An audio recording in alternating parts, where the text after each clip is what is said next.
Ireland. Watch a new show for all of Britain. So he can say whatever he wants. A straight-talking show where all voices are heard.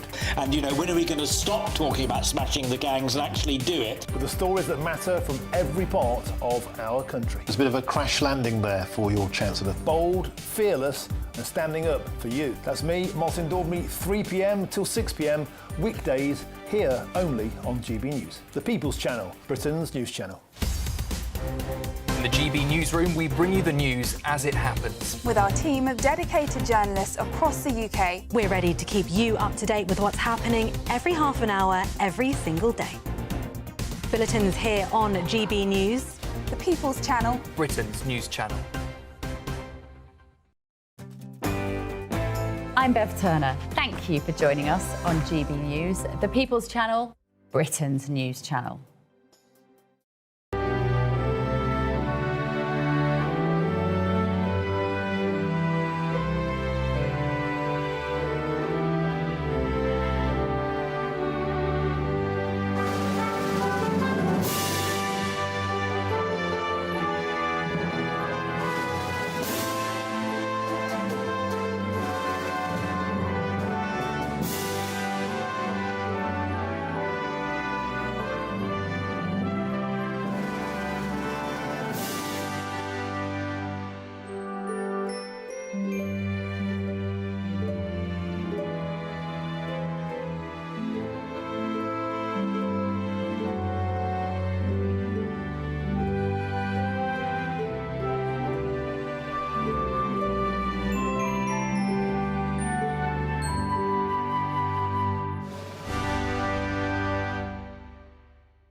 Good morning. The Prime Minister is accused of cronyism.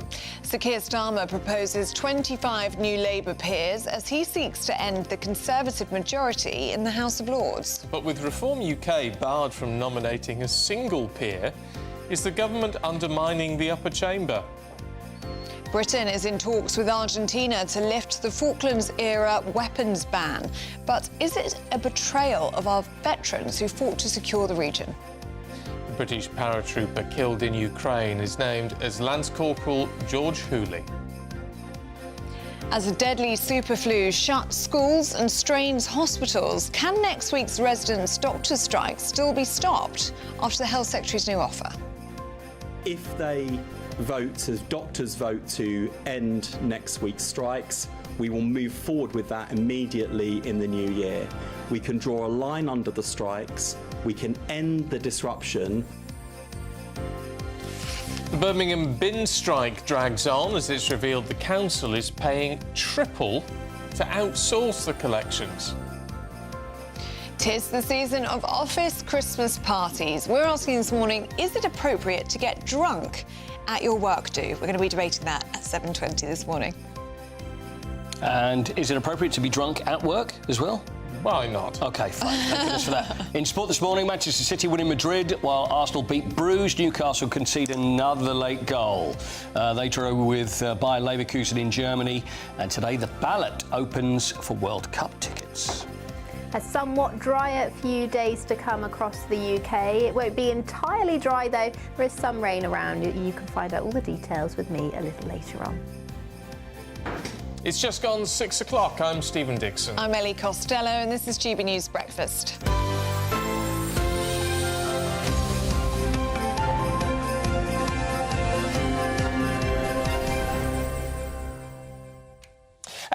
Do you want to live forever? Yes. Well, actually, not forever. But Not forever, but a long longer. time, please. Yeah. Just longer. Well, I've got the key Yeah. to that. What is it? Dark chocolate. No, I'm out.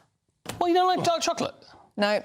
What do you not? Really bitter and blech. What, so you'd rather die younger than eat dark chocolate? Well, how long is it going to put on my life? Well, I don't know, but eating dark chocolate could help you live longer, according to a study, because it contains theobromine. Oh, yeah. Right? That's what gives it its bitter taste. Wow. It can reduce your... So it physically reduces your biological age. Oh. So there you go. And this is a big study. It's had like 2,000 people in it, eating vast amounts of dark chocolate, large chocolate. But anyway, interestingly, Jordana Bell, who's the study's author, said, "We're not saying that people should eat more dark chocolate, but it helps us understand how we have healthier, longer lives." Does she work for Bourneville by any chance? No, actually, no. Bourneville is actually quite nice. Of all the dark chocolates. dark but chocolate. I'm convinced there's something else in that because that's quite nice. Granddads like Bourneville, don't they? I always remember going to my granddad would always have Bourneville. I think old men like It's creamier, Bourneville. I think, Bourneville. Pardon? It's creamier. It's not. It's very dark. Feels it? I don't know. Very dark. Well, they've stopped making the dark bounties now. I didn't even know there was a dark bounty. Yeah, I didn't know there was a dark bounty. You know, like the sort of the package is white and blue on a bounty. It's white and red. I love on a bounty. one. So bounty is always the one that's left when we have the celebration spot. Always loads of bounties left. Then they've thrown them out. Well, you can have us bring the round. bounties in. Yeah. I love a bounty. So you're going to go first with a bounty, not anything else? Really? Do Do you like really? a bounty? Yeah. Well, I But never. my favourite is the Malteser one. I like that too. They're my favourite one. But apparently Maltesers have now got more expensive than steak per 100 grams. Really? Yeah, they're so expensive. Anyway, I don't know where I read that, but I did. It's good, though. Because I think it was in the papers this week. And The chocolate's got so Bourneville. expensive. And Bourneville, isn't that next to where Cadbury's is? Yes. It's the place. It's a lovely story. Right. Bourneville, the village, yeah. Because it's a very... yes. And wasn't it built for the workers? That's exactly... It was a Cadbury beautiful workers. place. You know what? I just don't want to live longer now. OK. That desire's stopped. Has it really? Yeah, it really Honestly, it has. lasted about 3 minutes. That was it. You're so fickle, you are. I know. Anyway, so there you go. If you're a dark chocolate eater, you're going to live longer than the rest of us. He's had So there you enough go. of hearing about our trivia, Coity. Yeah, there you go.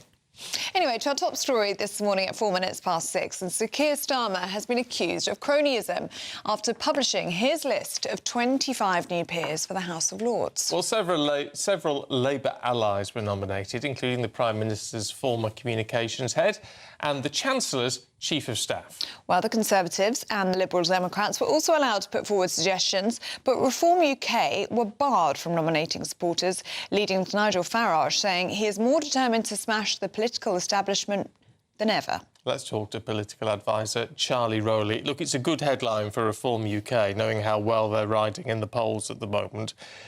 But actually, the reality is, it's based on who's in power and who's got seats in the House of Commons, isn't it? Yeah, you're absolutely right. Look, you know, Labour came into power, said that they wanted to, I think, abolish the House of Lords to begin with, and now it seems like they can only win at getting legislation through in a bit more timelier manner by having more members of the House of Lords. Now, to put this into context, there's about 850 members of the House of Lords. About 820 of them are actually real working peers and actually vote on legislation. The others are just sort of life peers. It's inherited. It's something that's just a title rather than those that are sitting in the chamber there on the red benches.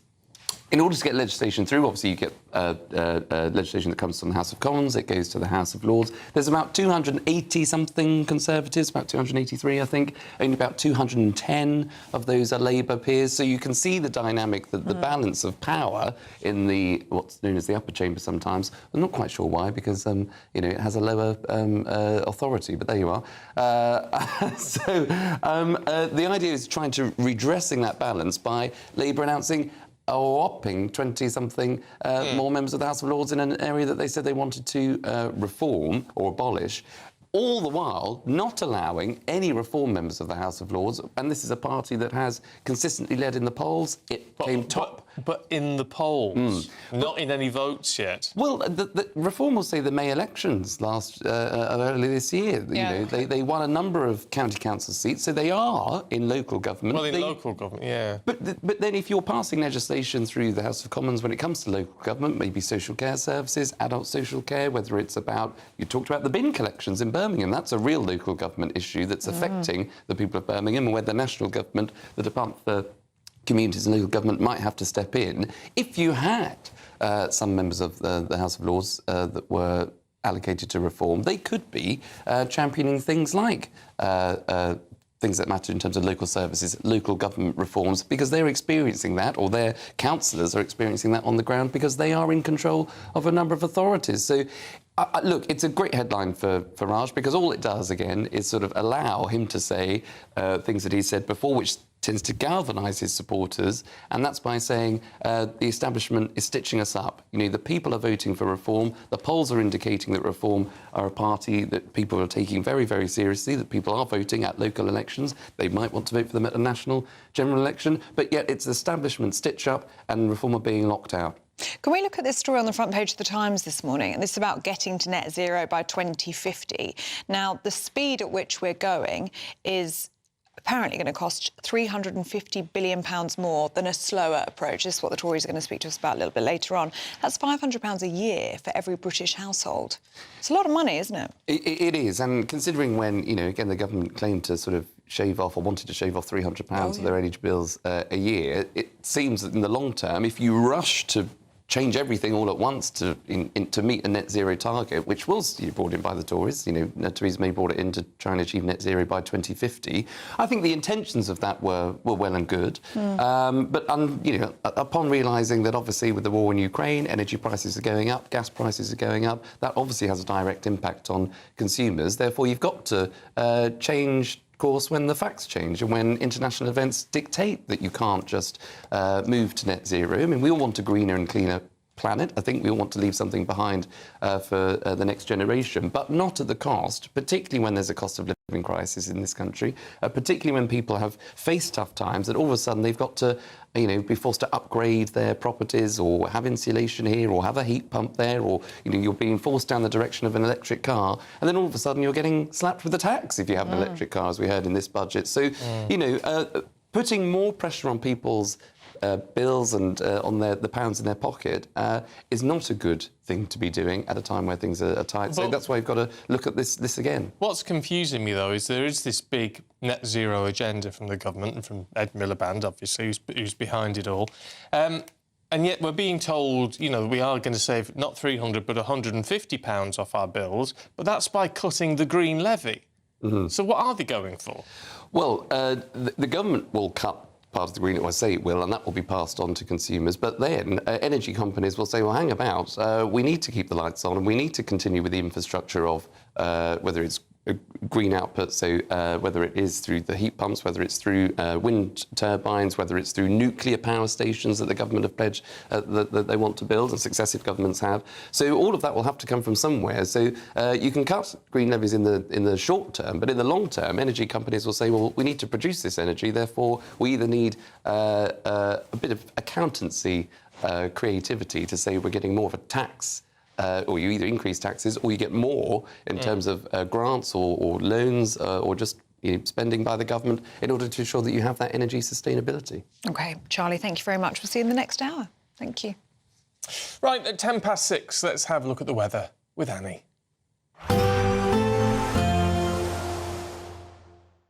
Expect warm spells with the odd rude interruption. Box Boilers sponsors the weather on GB News. Hello, good morning. Welcome to your latest GB News weather update brought to you from the Met Office. A dry day with sunny spells for many eastern areas. However, further west, rain will move in, and across the north, still another fairly breezy day, though not as windy as it was earlier on this week.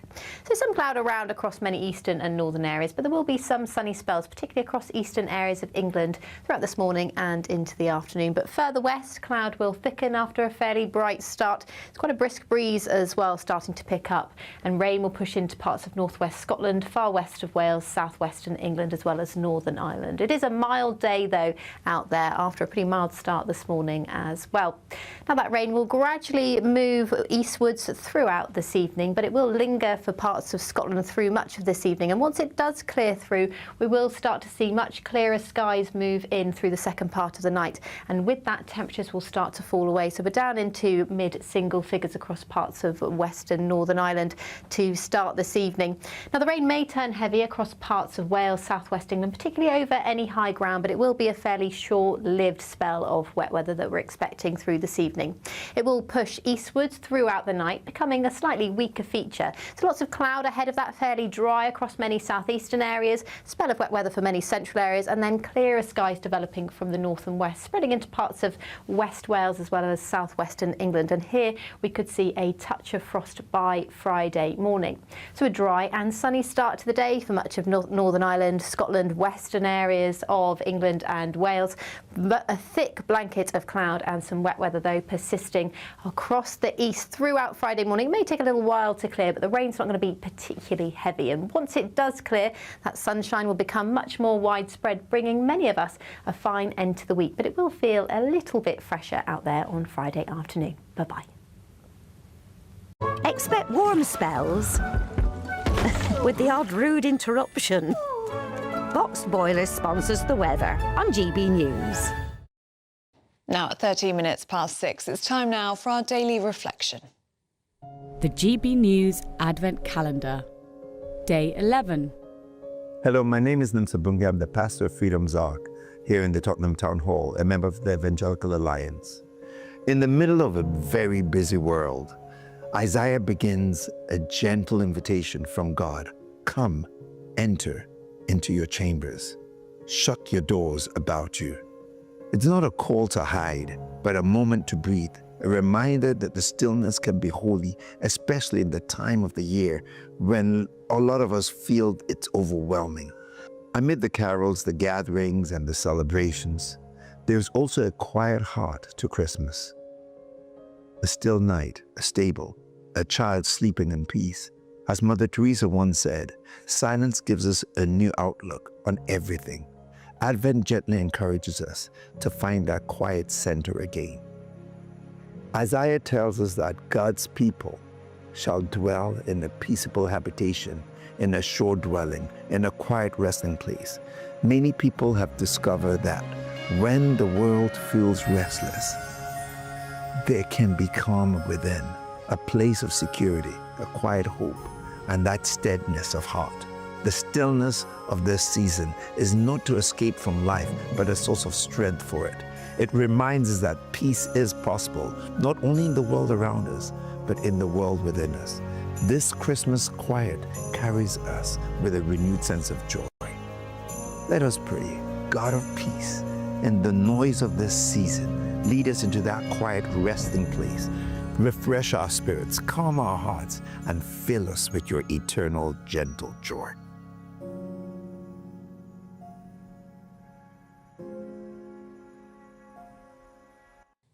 I think especially at this time of year, that sort of point of calm is nice in the morning. So nice. Day 11 of the GB News Advent Calendar. And actually, rattling on, isn't it? Isn't it? I was thinking that it's 2 weeks today, Christmas Day, would you believe?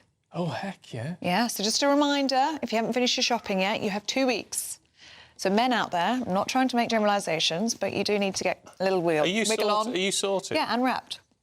Oh, good. Have I done everything? Oh, here we go, you see. There'll be something she hasn't done. Oh, I need to finish my granny, but other than that, all good. So remember on Christmas Eve. Anyway, look, how about getting into the Christmas spirit with us? Because here at GB News, we're putting on a really exciting event this Christmas, and we want you there as well. Yes, this Saturday, December the 13th, you are invited to join the GB News family for our Carols by Candlelight concert. So for your chance to be with us, all you need to do is scan the QR code on your screens now, or you can go to gbnews.com/carols. And the concert is going to be filmed on Saturday night and then broadcast on Christmas Eve. It's a bit like the Princess of Wales's carol concert, isn't it, really? We're just trying to be more like her. Well, you are the people's princess, aren't you, as you keep telling me. So it's Ellie Costello's carol concert. I have been described as the princess of breakfast TV. Have of course, you? Anne Diamond is the queen. For yourself? By GB News viewers and listeners. Yeah, right. Not self-appointed. If that's you saying it. Yeah, you are self-appointed. You weren't. No, when we first started working together, it was a direct quote. You said, "Oh, I'm the people's princess." No. Direct quote, I will say. Oh, yeah, Feel free to back me up. Anyway, look, still to come. Could the government lift a Falklands-era weapons ban for Argentina? We'll talk to former Defence Minister Tobias Ellwood in a moment.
Exciting news. Every Friday, my Patrick Christie's Tonight Show is going to have a twist to it.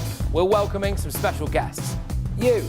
That's right, on Fridays I'm going to be doing my show in front of a live studio audience because this show is about you and what you have to say. It's going to be the same big debates, same big topics, same big opinions. But every Friday night at 9 p.m, you are invited to come on down to Patrick Christie's Tonight to be a part of the action. Only on GB News, the People's Channel, Britain's news channel. 5 hosts, 5 opinions, 5 fearless debates, 5 unfiltered takes on the day's news. 5 reasons not to be anywhere else on Saturday night. This is the Saturday 5. You got me. You got me good there. Britain's biggest Saturday night TV show. It's not a bad brand. Yeah. Uncensored. Very, very, very easy tonight. On the unpredictable. What does she say? Can you translate it for us? And always entertaining. And how can a country go from being led by William Wallace Saturday nights from 6 p.m. only on GB News, the People's Channel. Britain's news channel. You're going to want to stay tuned, trust me. Britain was once the envy of the world. But look around. A nation that no longer knows what it is or where it's going. A country that's broken. How do we fix Britain?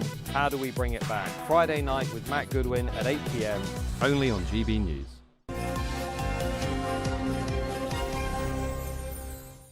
It's 6:20 and it's time for the Great British Giveaway because it's your chance to win our biggest cash prize of the year. It's a whopping £85,000 and here's how you could make it yours. We want to make the new year your best year yet, with a chance to win our greatest cash prize to date. A simply stunning £85,000 in tax-free cash could be yours. Cash to splash on anything you can dream of. Treat the family to that bucket list holiday you've always fancied. Get your dream car you've always wanted. Or just relax, safe in the knowledge that the coming year is on us. £85,000 is the biggest cash prize we've ever given away. It's totally tax-free, which means that every single penny of it will be yours. For another chance to win £85,000 cash, text cash to 63225. One entry costs £2.50 plus one standard network rate message. Or text bonus to 63225. 5 entries cost £5 plus one standard network rate message. Go to gbnews.com/win. Entries start at £2.50. Call 0903 686 3232. Calls cost £2.50 plus your network access charge. Or post your name and number to GB18 PO Box 8690 Derby DE1 9TT. UK only. Entrance must be 18 or over. Lines close at 4 p.m. on the 30th of January. The winner may be contacted live on GB News, week commencing the 9th of February 2026. Please check the closing time if listening or watching on demand. Good luck.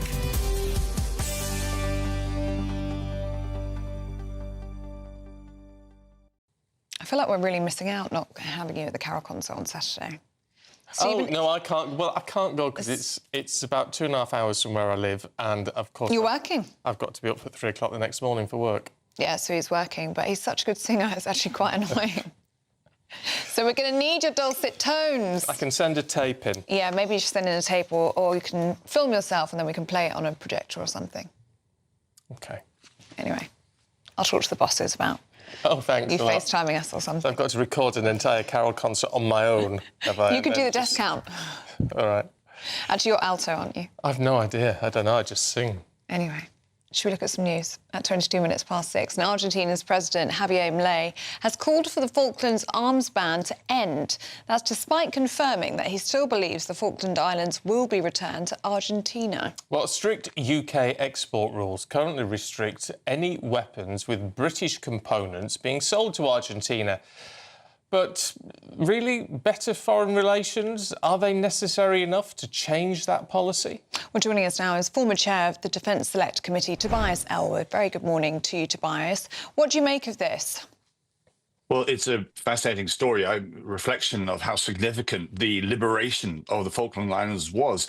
Everybody can remember where they were if they're old enough, and seeing our fleet leave Portsmouth to go right across the Atlantic in order to retake the islands. And when Argentina is mentioned in any context, it's usually through that prism that we think about it. But the relationship has moved on. The threat is no longer there, although they still lay claim to the islands, as you've just said. But President Miley's visit to the UK is historic, being the first since that event. And I think it's a good thing that there's a bilateral developing, because it's usually when political relationships break down that countries then go to war. Our position on the Falklands hasn't changed ourselves. This is a British overseas territory. And as long as the Falklanders support that status, we will defend the islands. And I think the last referendum took place in 2013. 99% were very happy with how things were.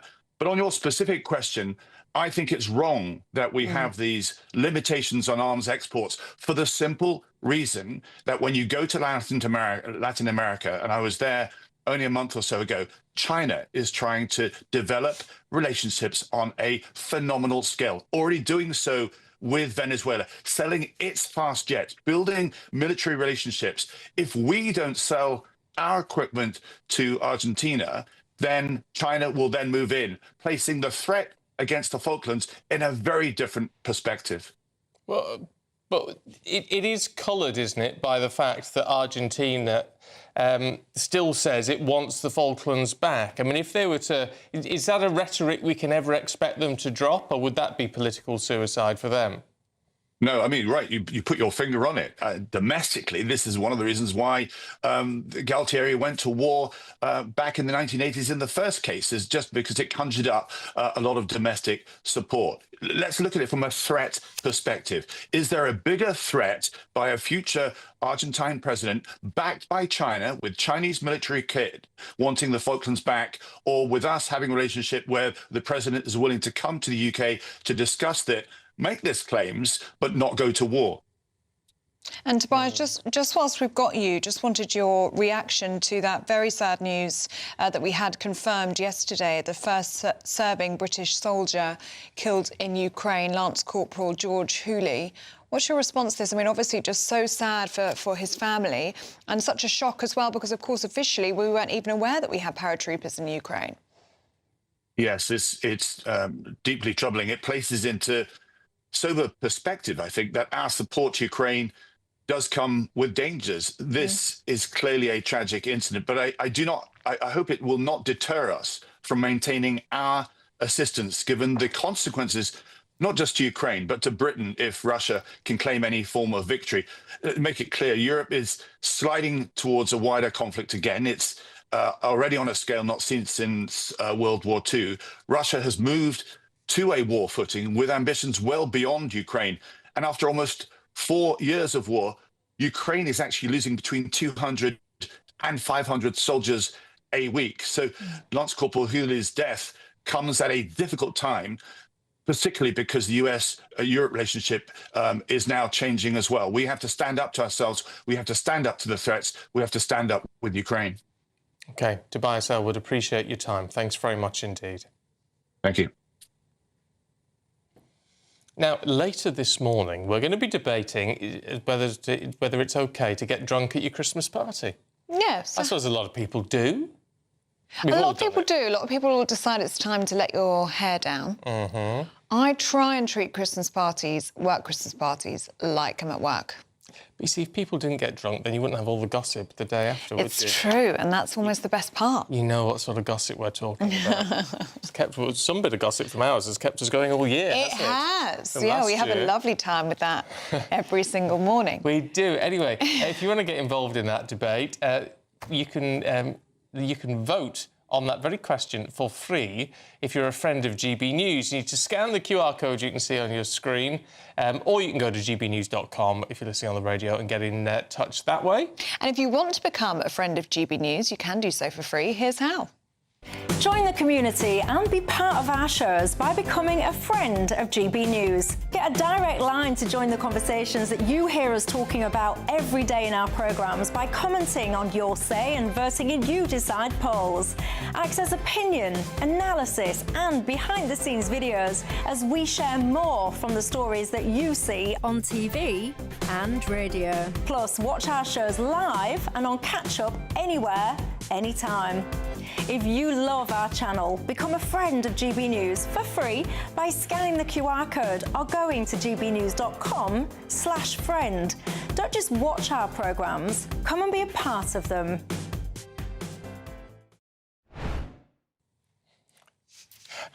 Ellie's making me do this, which is really cruel because, as you probably noticed, I've lost the ability to speak this morning. Anyway, next, Formula One have outlined their biggest regulation changes to date. Paul Coit will tell us more in a moment. But first, if you're travelling to work or school this morning, here's a traffic and travel update.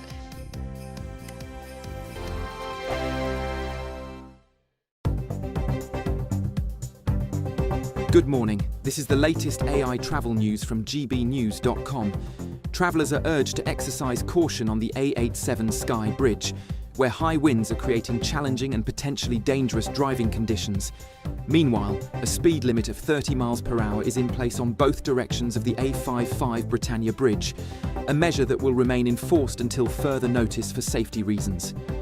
On the trains, there are disruptions on the Gatwick Express service between London Victoria and East Croydon, as well as on the Great Western Railway route between Penzance and Par, causing delays. For more travel news, go to gbnews.com.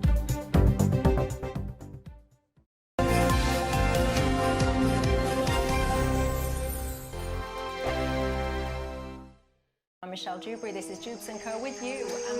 Hello everyone, Patrick Christie is here. GB News, Britain's news channel. Access the stories that matter to you.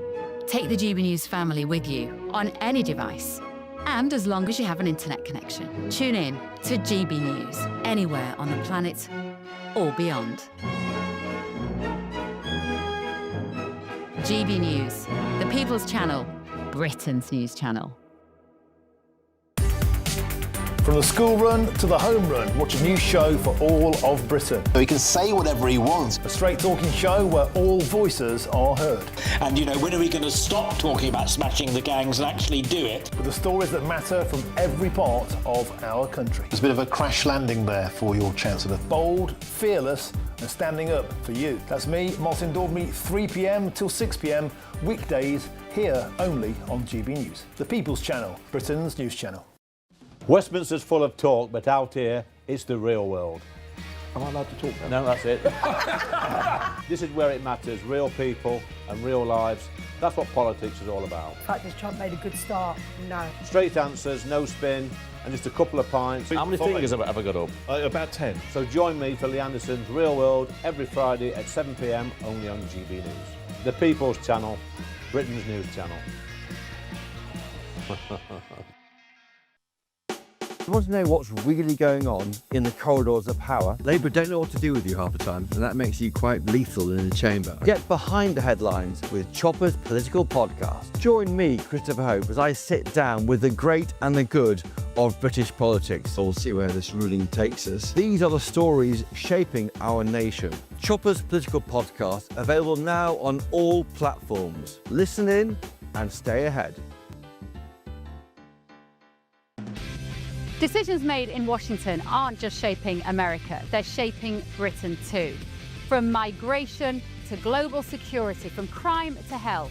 Whatever happens in the White House today will be felt in your town or city tomorrow. That's why The Late Show is live from Washington, D.C. Cutting through the politics to show you what it all means for Britain. The Late Show live every night at midnight. Only on GB News, Britain's news channel. Bold. They are under no illusion. Ray, are you a human trafficker? Boundless. I've had enough of the nonsense, and I'm not afraid to say it. Don't get us on the BBC. Every weeknight, I tear through the headlines. The smell of gasoline. Should we be worried about it? From Westminster madness to cultural war chaos. What I'm going to do now is they are throwing things out the car as we speak. Get ready, Britain. Here we go. Patrick Christie tonight, weeknights from 9 p.m, only on GB News, Britain's news channel.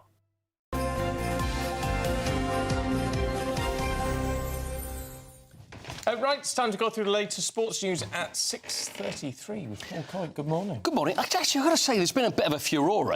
A furore or a furore? I say furore. Furore. It's a great word. Well, because when, and I didn't make a big deal about this, but when I introduced Heung-min Son on the pitch at Spurs Lovely man, yeah. on Tuesday, Lovely and then man. There was a few people have gone, you went for the hug, he went to shake hands with you and you hugged him. And I would just like to say that it was more of a mutual hug than me just grabbing So hold wait, of him. reenact it. So what happened? Well, I'd already seen him before, and he's a hugger. He's a very friendly, lovely man. So as he walks, so I'm in the middle of the pitch, and there's like 62,000 people. Everybody's cheering all that. I think they were cheering me, actually. Yeah, That's what it was. I think that's what it was. So anyway, it just so happened I'd introduced him as well. Yeah. So Heung-min Son walks out, he's doing his waving and stuff, and walks towards me. Yeah. And automatically, it's like I'm a hugger, you know? You are a hugger, So it's true. it was like that, but it looks like more that people have said he's put his hand out to give me, like, the high-five thing, and I've grabbed hold of him. So maybe we can look into this a bit more, but I don't think that was the case. And have you thought about it a lot since? Is it shown that I've been thinking about it? I'll tell you why, because Mark White, because he covered Eamon on Tuesday, didn't he? And we had a situation, so when he came in, he went for a hug to hug me, and I went for the very media, mwah, mwah. And you kissed him full of the double lips? kiss. No, and then we ended up doing like a weird, like one side cheek kiss, and then a bit of a hug, and then I didn't know what to do, so I kind of just went in more into a hug, and then we had a bit of a long hug, and I've thought about it maybe every minute since. At least nobody knows about it. Now it's like and also we went for a kiss the other. Do you remember when we were leaving? We got outside the building and said, "I'll see you, darling," you know, like you do. But we both went the wrong way and we ended up full on the lips. Always that Almost. one. We're like, ah! So yeah, I've honestly. That's happened a few times. So it happens to the best of us. Or also there was a Dutch. By the way, sport coming up in just a second. There was a Dutch lady that I'd met, and I'm thinking, now how do we do this? Is this going to be a single or a double? Obviously, continental a double. Do you know what it was? Triple. It was a triple. It was the triple. The triple caught me out. Yeah. So I've moved away as the triple's coming in, kiss on the ear. Oh, no, what did you do? Did you leave her hanging on the third? I think I did. Well, I think she caught my earlobe. Oh. Yeah. So then I went in again, and then it was... dear. Real Madrid 1, Manchester City 2. Oh, that's more like it. Sorry, Stephen. Real Madrid. Now, Real Madrid are all sorts of trouble at the moment, although, see, Xabi Alonso, who played for Real Madrid and played for Liverpool, we talked about him yesterday. Yeah. He's a great manager, and he did very well by Leverkusen and completely changed their situation around and won the Bundesliga with them. So he's gone to Real Madrid. It seemed like a homecoming. He's gone there, won 13 out of 14 to start with, but then after they lost to Liverpool, things start going bad. And if Real Madrid do not really wait for anybody, if things are going bad. So anyway, they've won twice now in the last 8 games. They lose to Manchester City yesterday. So there's all these calls to sack him. So it's kind of like the players want to be able to do whatever they want, and when someone else like him comes in and says, actually, we're going to do it this way, they're like, well, we're Real Madrid, we don't do that. So it's going to be a tricky time. So I think he's probably going to get the elbow at some point. But Pep Guardiola, shall we hear from Pep? Yeah. How many times, by the way, we know what Pep's like in the press conference. How many touchy-facey do you think we're going to have in this? 10. Oh. 10? Touchy, what, in the space of about 20 seconds? Yeah. I'm going 3. 3, I'll go 2. But you've seen it. I haven't seen it. Oh. Well, maybe I have. Let's have a look. Pep Guardiola. Until the goal we scored, they were much better. We could not control. We tried to have the ball, but not with intention to be aggressive with that, and they defend so deep. And every time we lose the ball, they punish us, especially with Rodrigo, many times. Second half was much better, and at the end, I think was good to score a goal because it helped us a little bit to be there. There's only one. It was. I'm turning to a football body language expert with Pep, because when they win, there's only just a little bit of this. But when they lose, then there's a lot of this. So they won, so it's fine. Arsenal beat Club Brugge 3-0 in Belgium. Very easy for them. And they stay top of the Champions League. Bayer Leverkusen 2, Newcastle 2, and they conceded a very late goal, which was not good. But the way that the English teams stand. Arsenal are top at the moment, 2 games to play. You've got Manchester City are 4th, then we've got Liverpool 9th, Spurs 11th, Newcastle 12th, Chelsea 13th. The top 8 qualify automatically, and then 9 to 24 go into a playoff situation. Are you going to go to the World Cup? I don't know. I think you should get tickets. Well, actually, you probably get press, wouldn't you? Shouldn't they send me? Send you 100%. Yeah. Shouldn't we all go? I mean, I'm not that interested in the football, but... Yeah, no, but I'm sure you'll have a lovely time. I'll go for the trip. Canada, America or Mexico? Which one are you going to choose to go to? Mexico would be nice. I've been to Mexico. So tickets are going to be available on the FIFA website. I can tell Stephen's on the FIFA website, trying to log in right now, but it's 4 o'clock this afternoon. So each household Only allowed 4 tickets per match. Maximum of 40. Who's going to buy 40 tickets for one household? Anyway, application windows open until January 13th. Group stage tickets, category 1 to 4. I'm all numbers today. You are. £45 to £466 for the first stage. Going up in the final is 1,525 for the cheapest, and these category D tickets, there's only a few of them anyway, so they're mainly the expensive ones, goes up to nearly £6,000. And then the FIFA marketplace, they're doing that thing where you can sell them then afterwards for whatever you like. And do you know why? FIFA will take 15% of the seller so and the in their buyer. interest. So they don't care what you sell it for. You could buy it for like 50 quid, sell it for 1,000. FIFA are quite happy about it because they're going to make a bit of money out of it as well. Yeah. And so anyway, they do go on sale. FIFA website, 4 o'clock this afternoon, if you want to apply for tickets. And just very briefly, can we touch on the Pelly takeoff? Pelly? Oh, the peloton. Yeah. Well, because I was often wondering, could a group of cyclists make a glider take off on a runway? Yeah. I know you've always wondered that. I have. So let's see. Let's see. This is San Bonnie Airfield in Mallorca. 9 professional cyclists towing a glider along and to see if they can make it take off. Oh, wow. Those things that we lay in bed wondering at night, and this is the one that I've always wondered for years. So they've decided to do it. 6,500 watts of power they need for 90 seconds. Can you see the plane? There it is. There it is. Oh, yeah. They've had a few goes and it didn't work. And there we go, and up it goes. Woo! But unfortunately, it does take the cyclists up over 3,000 feet in the air as well. So, well, actually, no, it didn't, but it could have done. Yeah, the trouble with that is, of course, it's not going to get the plane very high, is it? Well, once it's up, once it's on its way. Once it's up, it'll then I don't know, does the wind, is that how gliders work? The wind pick it up? Because the winches that they use take them up to 1,000 feet, and even then they only stay up for about 5 minutes. That's not bad. Looks quite high, isn't it? But it's not really high for a decent flight. No. Bit of a waste of time, you think? I think it's a waste of time. Waste of everybody's time. Muscle power. Oh, look at the height of that. I think it's quite cool. That's got to be a few hundred feet or so. 100 feet. Lovely. Well done, Thanks, boys. Whitey. Well done. Go on, Well, I enjoyed it. No, very good, very good. Go on. On your bike, literally. On your bike. Thanks, Whitey. Still to come, the Justice Secretary, David Lammy, is considering wiping childhood criminal records. Would that be a good thing or not? What do you think? Mike Parry and Penny Smith will take us through the papers with that story and others in a moment. Morning, you two. See you in just a few seconds. But first, let's get a check of the European forecast.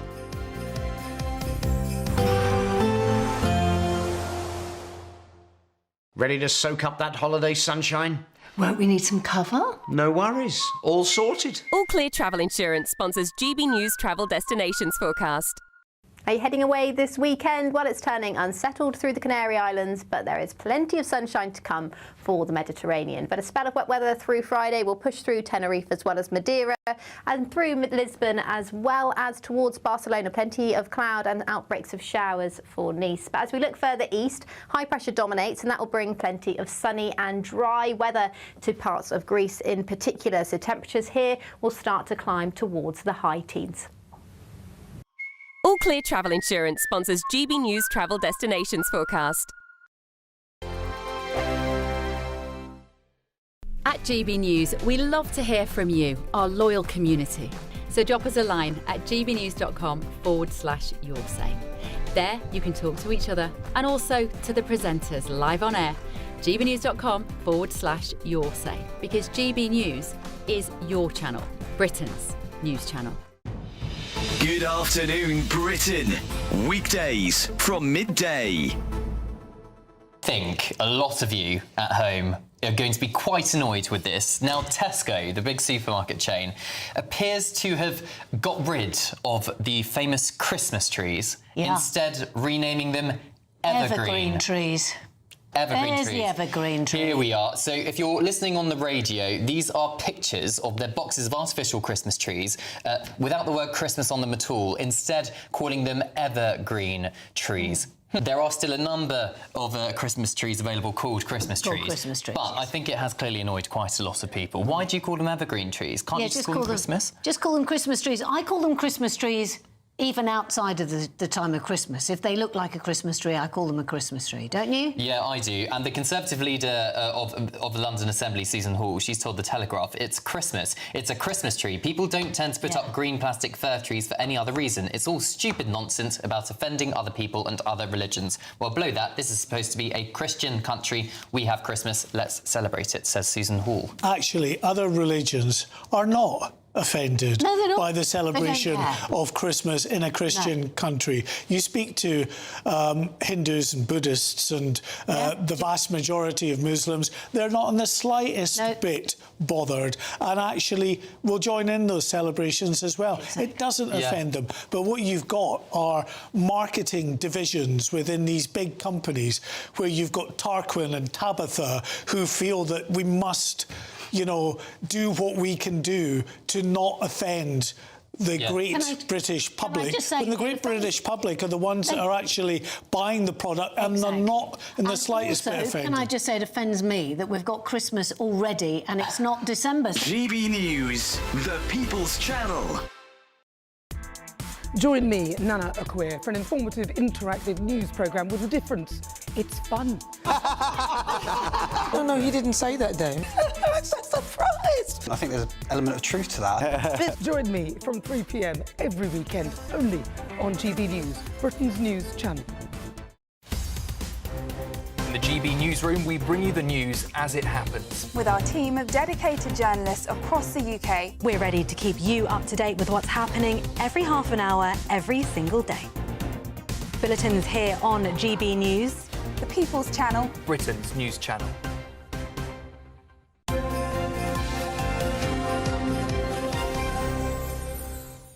Welcome back. We're going through the papers with Penny Smith and Mike Parry today, and what a treat. Penny, let's start with the Express front page. The Express front page, it's not only on the Express, this one, but this is their take on it, which says they cannot be trusted with Brexit. Prime Minister accused of handing our country over to the EU as he seeks a closer relationship.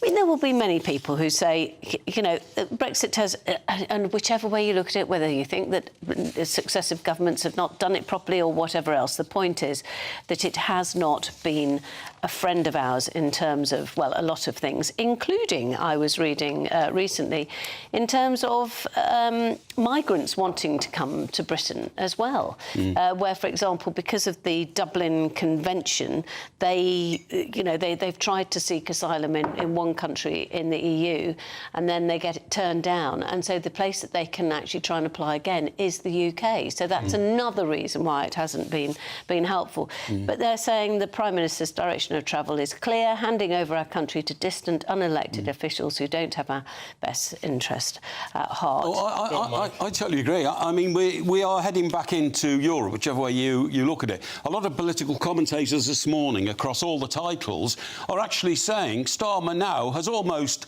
admitted that he's not going to pretend that we're not going to go back into Europe anymore, because the customs union is something now everybody on the Labour side talks about. The customs union is something they want to get back into. Ed Davey, the Lib Dem leader, only this week in Parliament called for us to officially return to the customs union. So that means end of Brexit. But they're talking with this, they are talking about a sort of customs union, a specialist agreement. But it's what caveats come with it. But not only that, once it starts, where does it end? It ends with being back in Europe altogether. I mean, they've been at it since they got in. The first one was this insidious, you know, oh, let's help students in Europe to come and study our culture, and our students will study theirs. I'm sorry, we've got a load of people in this country, millions of them are students who are already here. We don't need any more students in this country. But it's about giving opportunities, isn't it, to our biggest neighbours? And actually, when you're talking about sabres rattling, as we are at the moment, with Russia and that sort of thing, you know, there will be many people who've... I mean,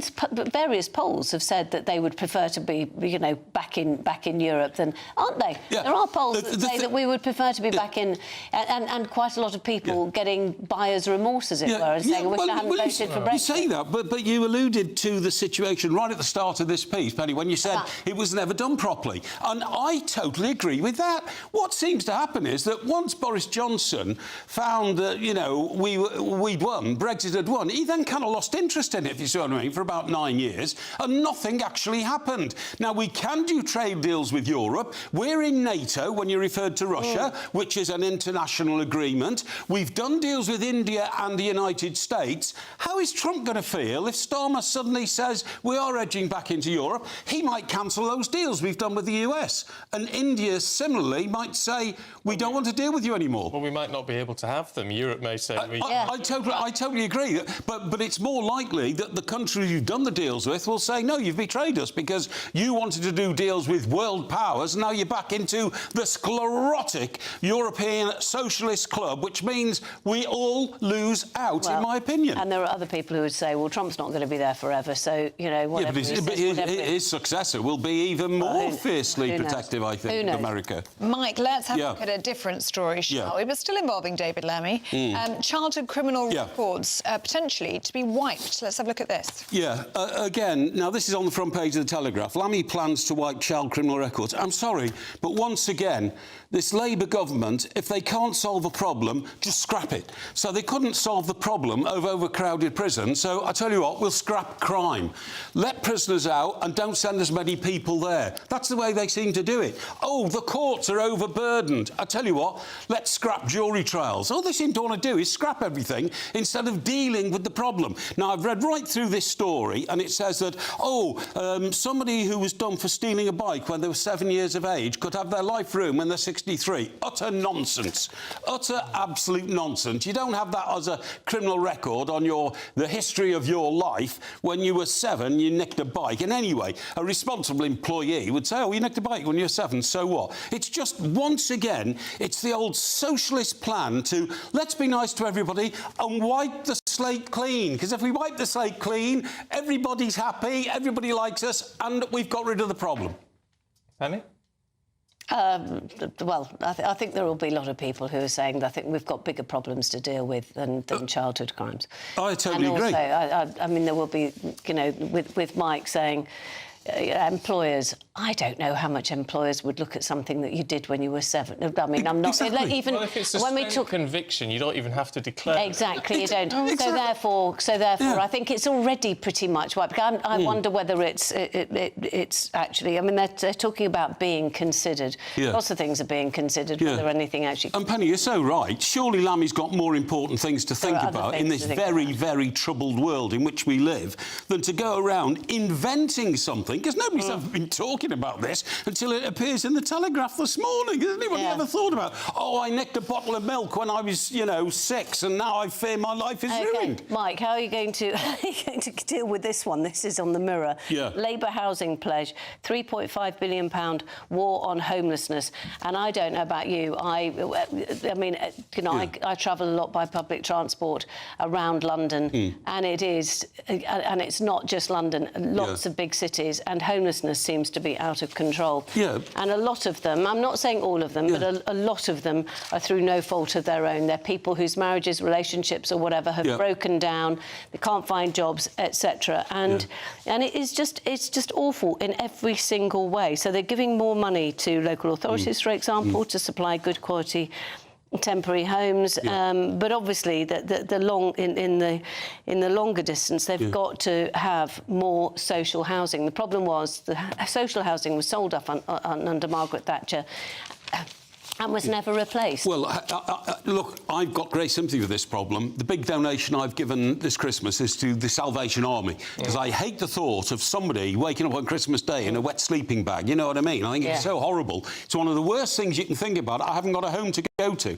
so I'm very sympathetic. But just to add to the facts of, as you've outlined them, Penny, one of the reasons why so many people are homeless is because, A, we didn't build enough social housing, but that we did build, 1/3 of all social housing, for instance, in London, is occupied by people who weren't born in this country. There seemed to be a situation where people who came to this country were favoured to get social housing, and some of the indigenous population were overlooked. That is definitely something that's happened in all our major cities, and it's got to stop. stop. We've got to start, evaluating the situation and looking after those who really need it. We've got too many people come to this country illegally and they want housing, and local authorities are giving them housing, in my view. I mean, this is the problem, and it's difficult. A lot of people really don't like people saying that, Mike, but the trouble is that is the reality. Yes, exactly. And it's got to be addressed at some Down on the south coast, sorry, just to interrupt there, but, there are lots of ex-military people, Portsmouth and places like that, and they are in big trouble with no housing. Veterans need looking after. All right, you two, we've got to leave it there. We'll see you later. Now let's get a check on the weather, shall we, with Annie Shuttleworth.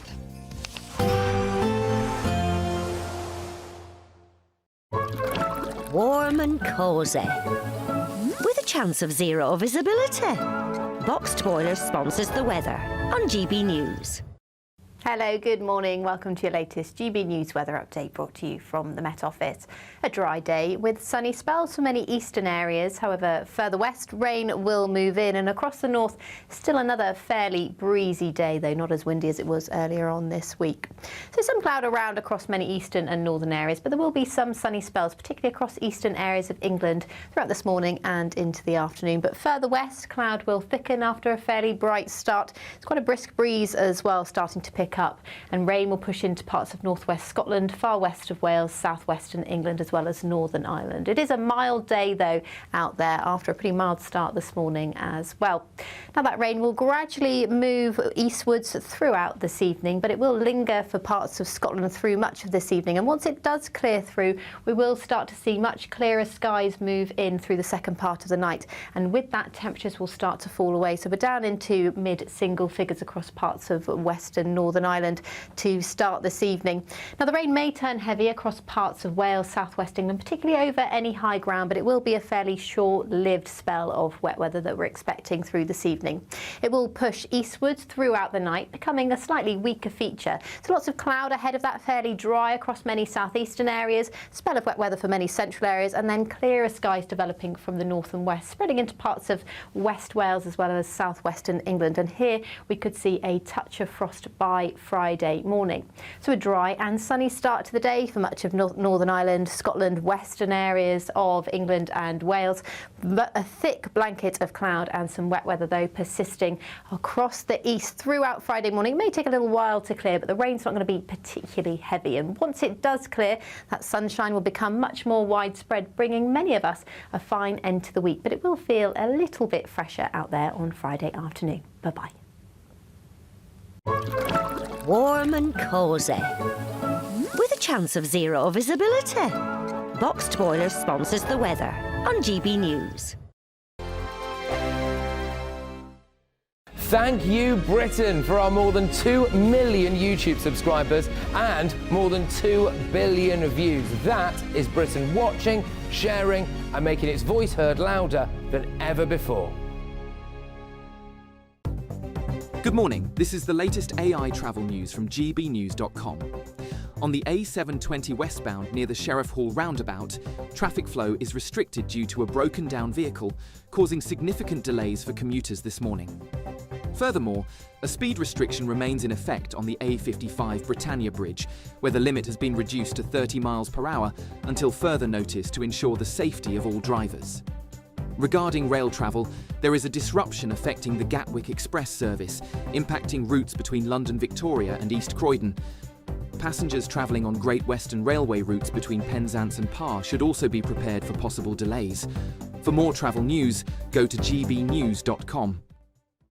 This is your chance to become our biggest cash prize winner to date. £85,000 in totally tax-free cash could be making its way from our bank account to yours. It would be like having over £7,000 per month extra to play with, each month for a whole year. That could be you, safe in the knowledge that 2026 is on us. For another chance to win £85,000 cash, text cash to 63225. One entry costs £2.50 plus one standard network rate message, or text bonus us to 63225. 5 entries cost £5 plus 1 standard network rate message. Go to gbnews.com/win. Entries start at £2.50. Call 0903 686 3232. Calls cost £2.50 plus your network access charge. Or post your name and number to GB18 PO Box 8690 Derby DE1 9TT. UK only. Entrance must be 18 or over. Lines close at 4 p.m. on the 30th of January. Please check the closing time if listening or watching on demand.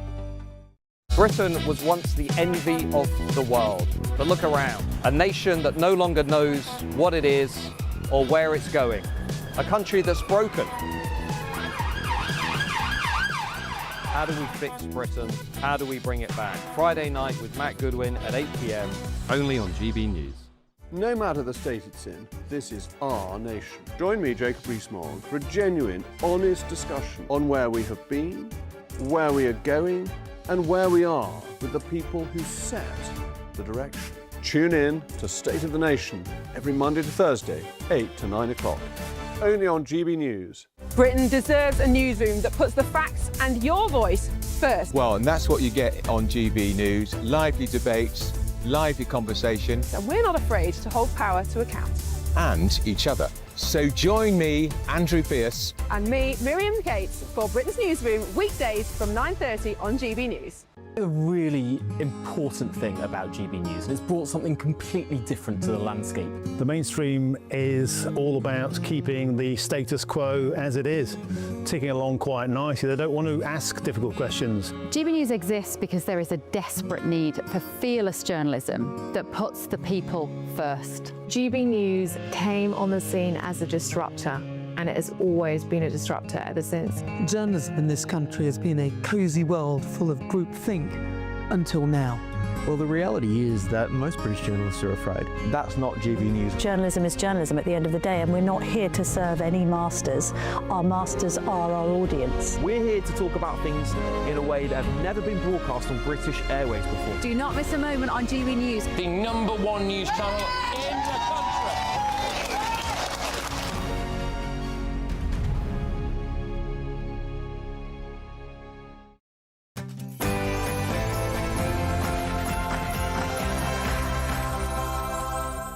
Good morning. The Prime Minister is accused of cronyism. Sir Keir Starmer proposes 25 new Labour peers as he seeks to end the Conservative majority in the House of Lords. But with Reform UK barred from nominating a single peer, is the government undermining the upper chamber?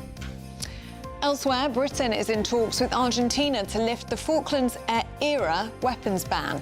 But is it a betrayal of our veterans who fought to secure the region?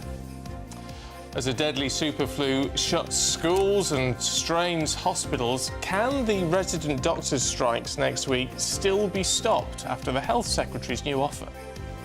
If they vote, as doctors vote, to end next week's strikes, we will move forward with that immediately in the new year. We can draw a line under the strikes, we can end the disruption. The Birmingham bin strikes drag on as it's revealed that the council there is paying triple to outsource collections. 'Tis the season to be jolly, but are you getting too jolly at the work Christmas do? Should you be getting drunk? We'll debate that in 20 minutes. In sport this morning, Manchester City win in Madrid while Arsenal beat Bruges. Newcastle conceded another late goal, so they drew with Bayer Leverkusen in Germany. And lots of rule changes have been announced for Formula One next year. A somewhat drier few days to come across the UK. It won't be entirely dry though. There is some rain around. You can find out all the details with me a little later on. It's just gone 7 o'clock. I'm Stephen Dixon. I'm Ellie Costello and this is GB News Breakfast.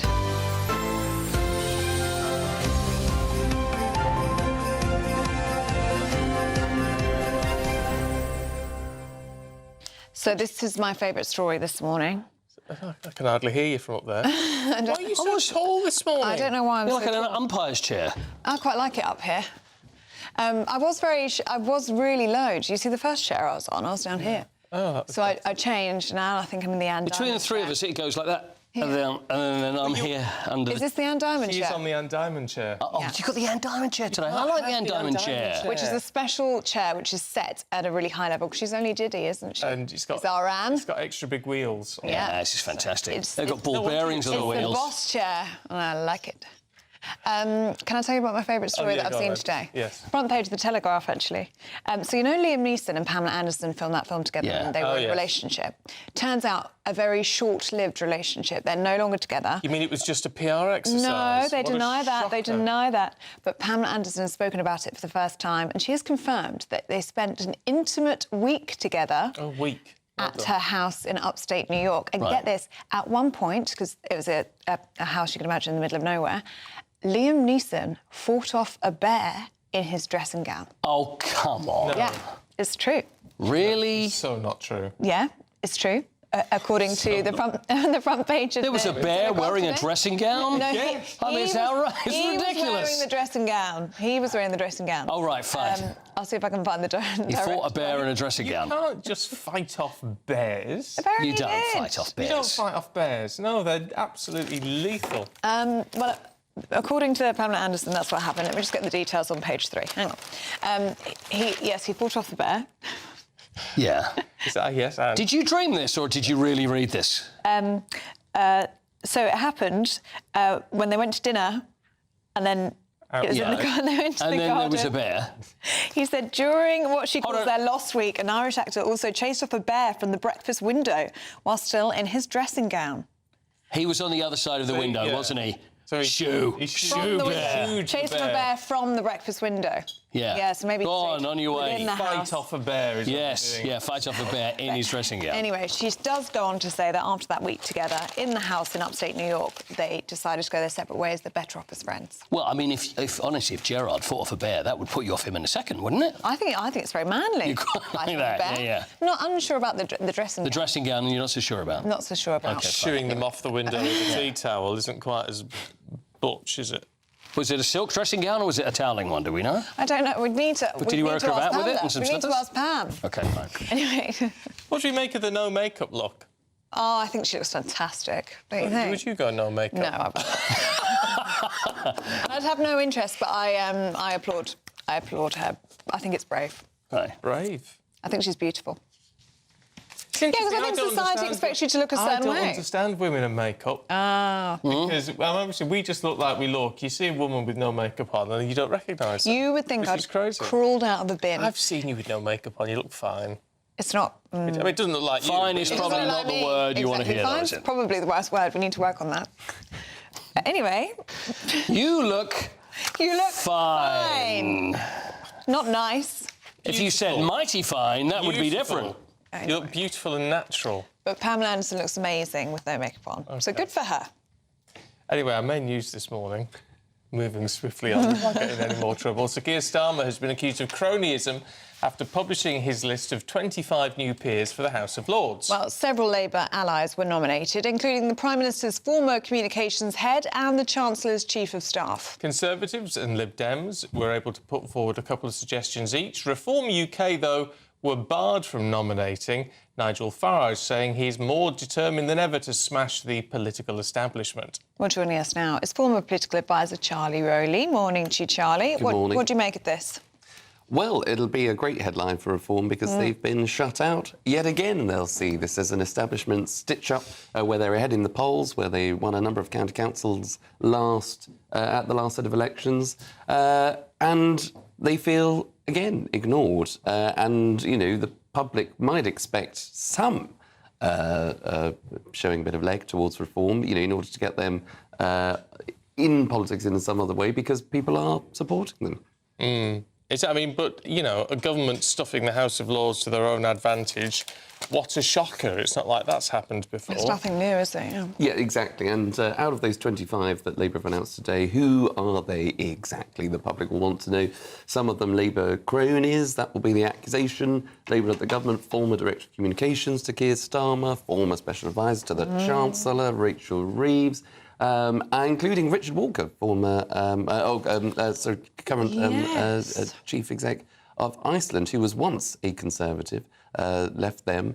Well, asked to be a peer, reportedly, under Rishi Sunak. It didn't happen. Didn't happen, and then conveniently changed allegiance to supporting Labour at the last general election, and he's got his peerage. Here you go, Merry Christmas, Richard Walker. Including on that list, I should say the Conservatives have put forward Sharon Davis, obviously ex-Olympic swimmer, a great fan of the show, I think, and others, and campaigner for women's rights, particularly in sports in particular.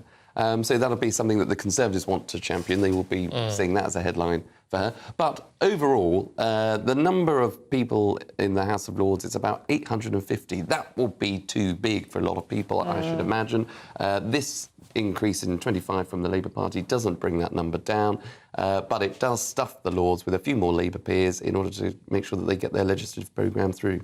Yeah, I mean, it's interesting, isn't it? Can we have a look at... and we're going to be talking to Con Coughlin later, the Telegraph's foreign affairs expert. And he's basically saying in the paper this morning, Trump is right when he's accused Europe of being weak. I mean, this is particularly of the Ukraine and NATO business. However, this is a point, isn't it? Because we've got this... group, the what do they call it? The thingy of the willing. Coalition of the willing. Coalition is the word I'm looking for, of the willing. And it does seem a bit of a damp squib, doesn't it? And yet we seem to be allying ourselves ever closer to Europe. Yeah, I mean, very willing, some of them. It seems to be the only thing that Keir Starmer can try and do to sort of get some positive coverage or positive headlines. Because, he's acting on the international stage. He's being seen as a chief diplomat because, obviously, his domestic programme is not as popular as I think he and Number 10 will want it to be. So I think there is criticism that could be labelled at Europe for too long. They talked about protecting Ukraine even after Russia invaded and annexed Crimea. What did Europe do then? Well, clearly not enough, some would argue, because it's been allowed to happen again. And yet Labour does seem so determined to move us ever closer. Yeah, and I think that will be problematic for a lot of people. Politically, as well as, democratically, people voted to leave the EU, particularly in those red wall seats, those northern constituencies that then voted for Boris Johnson in 2019, obviously deserted the Tory party at the last general election, voted for Labour. These are now reform targets. These are reform heartlands, because these are people that felt for too long the Westminster government was too preoccupied with EU spending and being part of another set of committee, a political union, and not focusing on what communities up and down this country really care about. OK. Charlie, thank you very much. Right, at 7:10, time for the Great British Giveaway, your chance to win our biggest cash prize of the year. Yeah, tax-free £85,000. Here is your chance to make it yours. This is your chance to become our biggest cash prize winner to date with an incredible £85,000 to be won. That's right, £85,000 in totally tax-free cash could be making its way from our bank account to yours. It would be like having over £7,000 per month extra to play with each month for a whole year. That could be you, with your feet up, safe in the knowledge that 2026 is on us. £85,000 is a massive amount of money, and it could be yours. For another chance to win £85,000 cash, text cash to 63225. One entry costs £2.50 plus one standard network rate message. Or text bonus to 63225. 5 entries cost £5 plus one standard network rate message. Go to gbnews.com/win. Entries start at £2.50. Call 0903 686 3232. Calls cost £2.50 plus your network access charge. Or post your name and number to GB18 PO Box 8690 Derby DE1 9TT. UK only. Entrants must be 18 or over. Lines close at 4 p.m. on the 30th of January. The winner may be contacted live on GB News, week commencing the 9th of February 2026. Please check the closing time if listening or watching on demand. Good luck.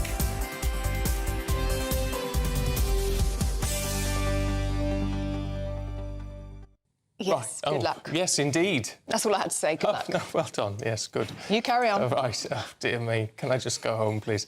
I have lost the ability to speak this morning. I don't know what's going on. Do you know what it is? What? Because it happens to me as well. You've had a lovely relax. We went away for a couple of days this week, which was really nice. A well-deserved break. And now my brain doesn't want to re-engage at all. Anyway, here's the weather. we will by about 9:30. Here's the weather with Annie.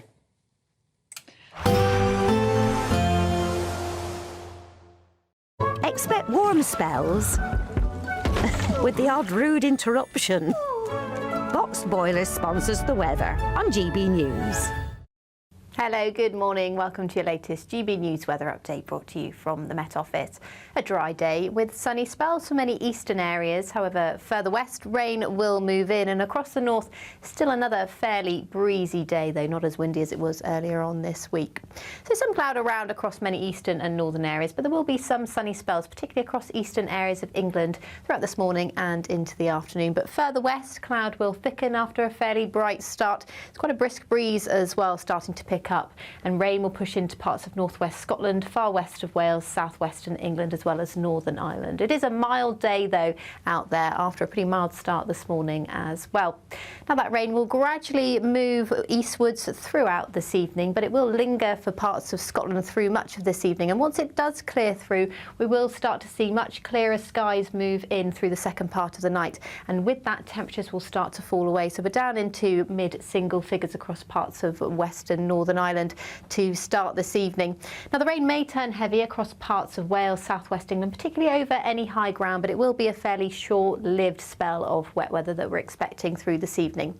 It will push eastwards throughout the night, becoming a slightly weaker feature. So lots of cloud ahead of that, fairly dry across many southeastern areas, spell of wet weather for many central areas, and then clearer skies developing from the north and west, spreading into parts of West Wales as well as southwestern England. And here we could see a touch of frost by Friday morning. So a dry and sunny start to the day for much of Northern Ireland, Scotland, western areas of England and Wales, but a thick blanket of cloud and some wet weather though persisting across the east throughout Friday morning. It may take a little while to clear, but the rain's not going to be particularly heavy, and once it does clear, that sunshine will become much more widespread, bringing many of us a fine end to the week, but it will feel a little bit fresher out there on Friday afternoon. Bye-bye. Expect warm spells with the odd rude interruption. Boxed Boilers sponsors the weather on GB News. Well, we just talk about it's actually not funny at all. What's that? It's flu season. Oh hell no, that's not funny. It's not funny at all. It's really nasty if you get a touch of it. And I know a couple of people who've had this new K flu, they're calling it, even when they've had. The flu jab doesn't stop you from getting flu, it just makes it less bad. But even when they've had the flu jab and they've had this, they've still been knocked out for a good week, 10 days. Oh, yeah. I've had this, the K flu, but at least 5 days. So if you've got it, we are thinking of you. You can just stay in and watch GB News, I think. That's probably the best idea. Oh, yeah, actually, you probably couldn't be bothered to watch telly at all. Really? It's that bad. No, it's really nasty. Should we find out what's going on? GP Dr. Nivian Sakirthan joins us now. Good morning to you, Doctor. Why is this a particularly nasty strain this year? Yeah, very good morning to you all. Listen, I mean, year on year, the flu is, one of those virulent organisms caused by influenza. It's one that can develop sub-strains and sub-variants. We do know that the flu vaccine that has been rolled out in the UK year on year is the most effective form of protection. But with time, there is the possibility that the virus can shift, what we call an antigenic shift, where it mutates. And the new K variant that is going around seems to be quite a strong and, quite impactful variant. So some people are getting sick, but bear in mind the flu vaccine is preventing still a lot of cases. And what would your advice be to people who are suffering with this super flu, as it's being described? What's the best way to feel better quickly?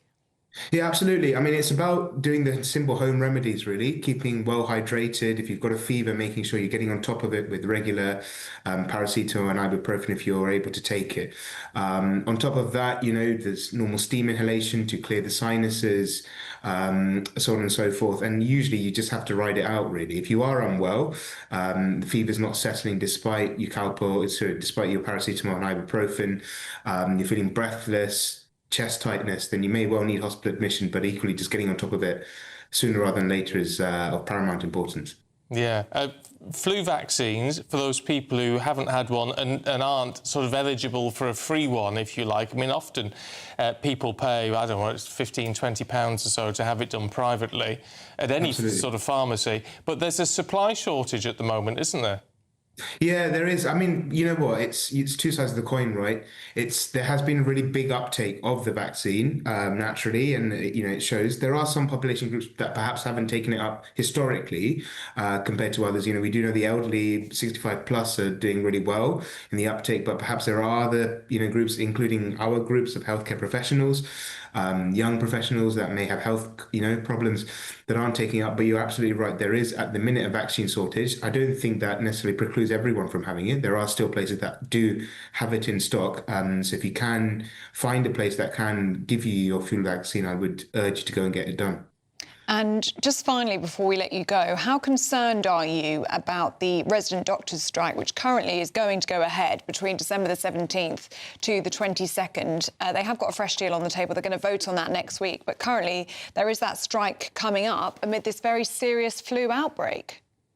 Yeah, it is true. It is true. I mean, given the increased uptake of kind of hospital admissions secondary to flu, it is a concern. We do know that the flu vaccine is preventing a lot of hospital admissions, on the side. But equally, the junior doctor strike or rather resident doctor strike, has been an ongoing issue, and that's not necessarily a new thing, right? So it has been ongoing. We are, battling for what we feel is right, what we ought to be recognised and paid for. So I understand the motion, but I can understand the public's anxiety. But it's, I'm afraid, an ongoing dispute between the BMA and the Health Secretary. That's kind of, it is what it is. Dr. Niven, good to see you this morning. Thank you very much indeed. Thanks for your time. Thanks for having me. Cheers. So you've just got to watch out for it, and don't think you've got flu if you've got a cold. It's totally different. You wouldn't know about it if you had this flu. I mean, you just can't. Trust me, I know people have got it at the moment. It's really tough. Nasty, nasty, nasty. But if you're entitled to get a vaccine, absolutely get one. And even if you're not entitled, try and get one anyway. To be perfect, I wouldn't risk it. I don't know why you'd want to risk it. You certainly don't want this, no. Have you had I mean, you're not entitled. I haven't had a jab, no. You should do. Yeah.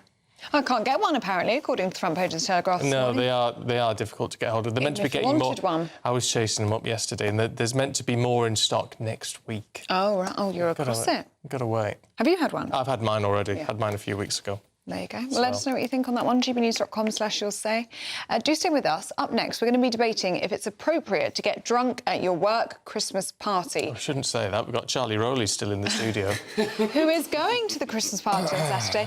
Do you have a thought on this, Charlie? Oh, yes. No, I think it's you're entitled to a little tipple. Why not? You're supposed to relax and, You crawled out the last one, didn't you? I crawled in. Well, yeah. I had to crawl in first. Yeah. Anyway, look, if you want to have your say, friends of GB News can vote on that question for free by scanning the QR code somewhere, which may magically appear on your screen. If you're listening on the radio, or if you can't see the QR code, go to gbnews.com, get in touch and let us know. There it is for you. Yes, and if you do want to become a friend of GB News, you can do that for free. Here's how. Join the community and be part of our shows by becoming a friend of GB News. Get a direct line to join the conversations that you hear us talking about every day in our programmes by commenting on Your Say and voting in You Decide polls. Access opinion, analysis and behind-the-scenes videos as we share more from the stories that you see on TV and radio. Plus, watch our shows live and on catch-up anywhere, anytime. If you love our channel, become a friend of GB News for free by scanning the QR code or going to gbnews.com/friend. Don't just watch our programmes, come and be a part of them.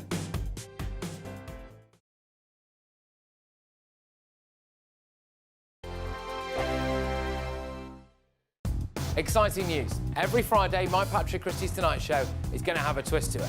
We're welcoming some special guests. You. That's right, on Fridays I'm going to be doing my show in front of a live studio audience because this show is about you and what you have to say. It's going to be the same big debates, same big topics, same big opinions. But every Friday night at 9 p.m, you are invited to come on down to Patrick Christie's Tonight to be a part of the action. Only on GB News, the People's Channel, Britain's news channel. Hi, I'm Michelle Dewberry, and my show is your opportunity to cut through all the noise and dive in headfirst to some robust debates. Ideas clash. Situation, No, isn't it? no, Because the failure is you're deliberately avoiding my point. Nothing's held back, And if you think this is the end of it, wait for more. and we do not shy away from the difficult stuff. Sometimes I want to shake people and say, if only you understood. So join me on Dubes & Co. weeknights at 6 p.m, only on GB News, Britain's news channel. You want to know what's really going on in the corridors of power? Labour don't know what to do with you half the time, and that makes you quite lethal in the chamber. Get behind the headlines with Chopper's Political Podcast. Join me, Christopher Hope, as I sit down with the great and the good of British politics. We'll see where this ruling takes us. These are the stories shaping our nation. Chopper's Political Podcast, available now on all platforms. Listen in and stay ahead. From the school run to the home run, watch a new show for all of Britain. He can say whatever he wants. A straight talking show where all voices are heard. And, you know, when are we going to stop talking about smashing the gangs and actually do it? With the stories that matter from every part of our country. There's a bit of a crash landing there for your Chancellor. Bold, fearless and standing up for you. That's me, Martin Daubney, 3 p.m. till 6 p.m, weekdays, here only on GB News. The People's Channel, Britain's news channel. Britain was once the envy of the world. But look around. A nation that no longer knows what it is or where it's going. A country that's broken. How do we fix Britain? How do we bring it back? Friday night with Matt Goodwin at 8 p.m, only on GB News. No matter the state it's in, this is our nation. Join me, Jacob Rees-Mogg, for a genuine, honest discussion on where we have been, where we are going, and where we are with the people who set the direction. Tune in to State of the Nation every Monday to Thursday, 8 to 9 o'clock, only on GB News. Britain deserves a newsroom that puts the facts and your voice first. Well, and that's what you get on GB News. Lively debates, lively conversation. And we're not afraid to hold power to account. And each other. So join me, Andrew Pearce. And me, Miriam Gates, for Britain's Newsroom, weekdays from 9:30 on GB News. It's 7:24, and for some people, excuse me, the work Christmas party is one night a year you can finally loosen up because you won't remember it the next morning. Maybe even show your colleagues the real you. But others say getting drunk is a disaster waiting to happen, only leading to hangxiety. That's anxiety and a hangover together. Oh, I see. Awkward conversations with the boss and regrets the next morning. So this morning we're asking, is it... And columnist Lizzie Cundy and etiquette expert Liz Brewer. Very good morning, ladies. Lizzie, I think we know what you're going to say, but take it away anyway. Is it appropriate to get drunk at your work Christmas party? Well, I think it's a wonderful time, the only time of the year you can have a wee tipple with your bosses, let your hair down, relax and have a really jolly good time. There is nothing wrong with it at all. And I actually think it's a really good thing to do because you're going to bond. You know, they might see that side of you they haven't seen before. They might say, sure they will. Actually, she's a little bit more fun than I thought. And I actually did it at my own work party years ago. Yeah. And I was very scared of my boss, Richard Desmond. Had a few drinks, gave me the confidence to ask him for a dance. And then, you know what, he gave me another contract for another 2 years. So it worked for me. And I think it's the only time of the year you really can have a drink with your bosses and your work colleagues. It's about bonding. But it's not about having a drink, is it, Lizzie? It's not about having a tipple or two. It's about getting drunk, and that doesn't really show off the real you, does it? It shows off the drunk you. Well, no, I'm not talking about being absolutely legless, being carried out of the dance floor and being sick or anything. But it does loosen you up. It gives you a bit more confidence. You might not have the courage to actually have a really good chat with your boss, get him on the dance floor. And you know what? All the barriers go down. You bond. It's Christmas, folks. Come on. I've got to Liz Brewer, what do you think? Lizzie Cundy, I cannot believe I'm opposing you. You know perfectly well I've seen you in party mood, and hopefully... Yes. I have indeed. You don't have to go back perhaps the following morning and hope you've got a job. You're always in demand. But what we're talking about here is, I think most people who are in a work environment and, you know, they've got a job and they want to retain it. And hopefully, the following morning, they've still got a job. You know, when you're partying in the workplace, great. You want to have fun. But first of all, you want to remember it the following morning. And you want to know that you can still go back to the office and not look too shamefaced.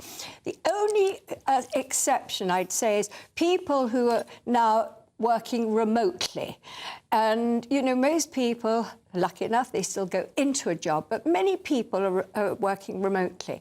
And for them, yes, it is quite fun to all get together, enjoy themselves, get to know, you know, their fellow workers. But again, you don't want to let your hair down too much.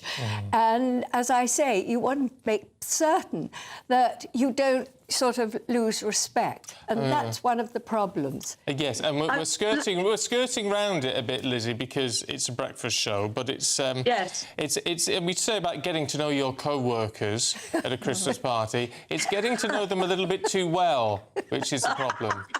Well, listen, this was I was at the GB News. I was lucky to be invited to last year's Christmas party. No, but it was great fun. But Matthew Lardner, who's very much on the left, who I didn't really think I liked, after a few drinks, do you know what? We've been the best of friends since. And I think you can really make friendships. And I'm sorry, Liz, I think you're being a bit of an old humbug here. No, I'm because not. It's I've Christmas. had enough experience, I've had enough experience, Lizzie, to deal with ladettes. And we can have a few drinks. Put you in that category. No, I'm not in that category. No, sweetheart, you're best when you're not sort of under the table or on the table. No, I'm not ever under the table, Liz. But there's nothing wrong. No, but it's a question with of a wee tipple. Remembering what you've done the following day. You know, and that can be very embarrassing if you find yourself, you know, a few hours later, not only the last to leave, but in some cupboard, and you've forgotten how you Liz, got there. I think you're forgetting the whole point. That you have, it's Christmas. Lizzie. But it's Christmas, and we're allowed to have fun. Or New Year, or birthday parties, party celebrations, you have to keep sort of, as it were, you have to keep your respect. You can't just continue to let your hair down because you've had one too many drinks. No, Liz, Lizzie, I'm arguing with you. It is actually Christmas. No, it's nothing to do with fun. Christmas, Lizzie. It's nothing to do with Christmas. It's the Christmas party, and I want to have a drink and dance with my boss. It is Christmas, You can have Liz. a drink with your boss. You can have a joke with your boss. You can have a fabulous conversation with your boss, but you don't want to start kissing him under the mistletoe and using tongues. I'm sorry, I don't. This is a family. No, but I won't be kissing under the mistletoe. But I just have to say, Liz, it is Christmas, and I do think you're being a bit of an old humbug. No, We're allowed to have a Lizzie. drink, No, have a little dance, Lizzie. and enjoy ourselves. It's the only one time of the year I think you can do it, and I think you're it not really going to makes lose you a bond job, Lizzie. with your. You're not I'm going not to lose losing a my job. I'm talking but bond about with your people. colleagues, have I'm a dance talking with your about boss, people. and have a Sweetheart, jolly listen good to me. time. I'm talking about people who need to go to work the following day or the day after and want to know they've still got a job. I'm not talking about independents who can But let Liz, their if hair you've down. worked hard all year, you've worked, you've got up, you're one of those people that wake up and get to work and go. You're allowed to have a wee tipple, a little dance, and even a kiss under the mistletoe. Lizzie, Liz. you're allowed to do It's anything Christmas. you like. I'm not dictating And I've to known you a long time. You know I'm never under the table, Liz. You know that. No, sweetheart. You're normally dancing on top of it. OK. Well, at that stage, Lizzie Cundy, Liz Brewer, thank you very much indeed. We knew that would be good, didn't we? Ooh, I wasn't expecting it to be that good, Yeah. to be perfectly honest, but there you go. Happy Christmas. Happy Christmas, everyone, and I can't wait to see you at the Christmas party, and I will be having a little tipple. I'll just let you know. I'll be avoiding the mistletoe. I don't know what you're after. Dear me. Merry Christmas, All right. you two. Thank you. Right, still to come. Erling Haaland secured victory for Man City over Real Madrid last night. We'll go through the details with Paul Coit. Oh, that was nice. Thank you, Britain, for making us the fastest growing news website in the nation. Because the truth matters, and so do you.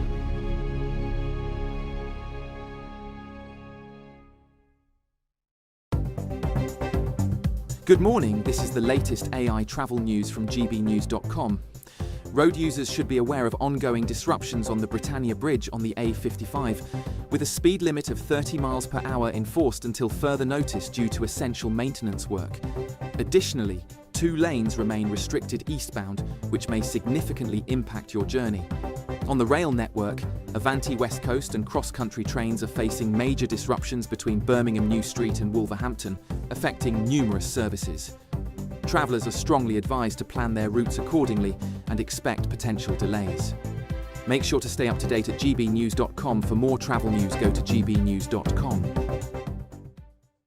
Bold. They are under no illusion. Ray. Are you a human trafficker? Boundless. I've had enough of the nonsense, and I'm not afraid to say it. Don't get this on the BBC. Every weeknight, I tear through the headlines. The smell of gasoline. Should we be worried about it? From Westminster madness to cultural war chaos. I'm going to do now, they are throwing things out the car as we speak. Get ready, Britain. Here we go. Patrick Christie tonight, weeknights from 9 p.m, only on GB News, Britain's news channel.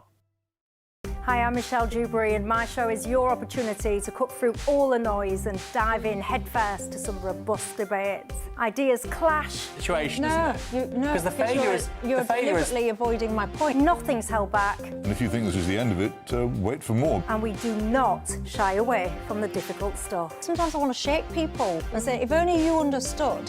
So join me on Jubes and Kerr weeknights at 6 p.m, only on GB News, Britain's news channel.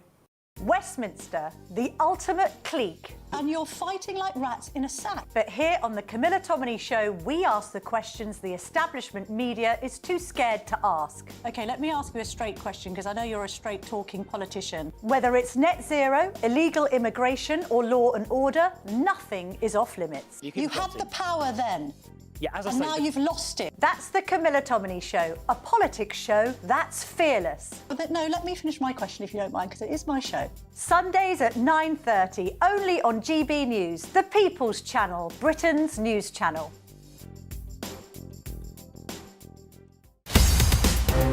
In the GB newsroom, we bring you the news as it happens. With our team of dedicated journalists across the UK, we're ready to keep you up to date with what's happening every half an hour, every single day.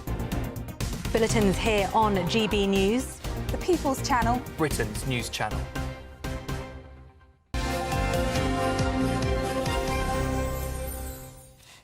Welcome back. We're going through all the latest sports news with Paul Coit, who's here with us.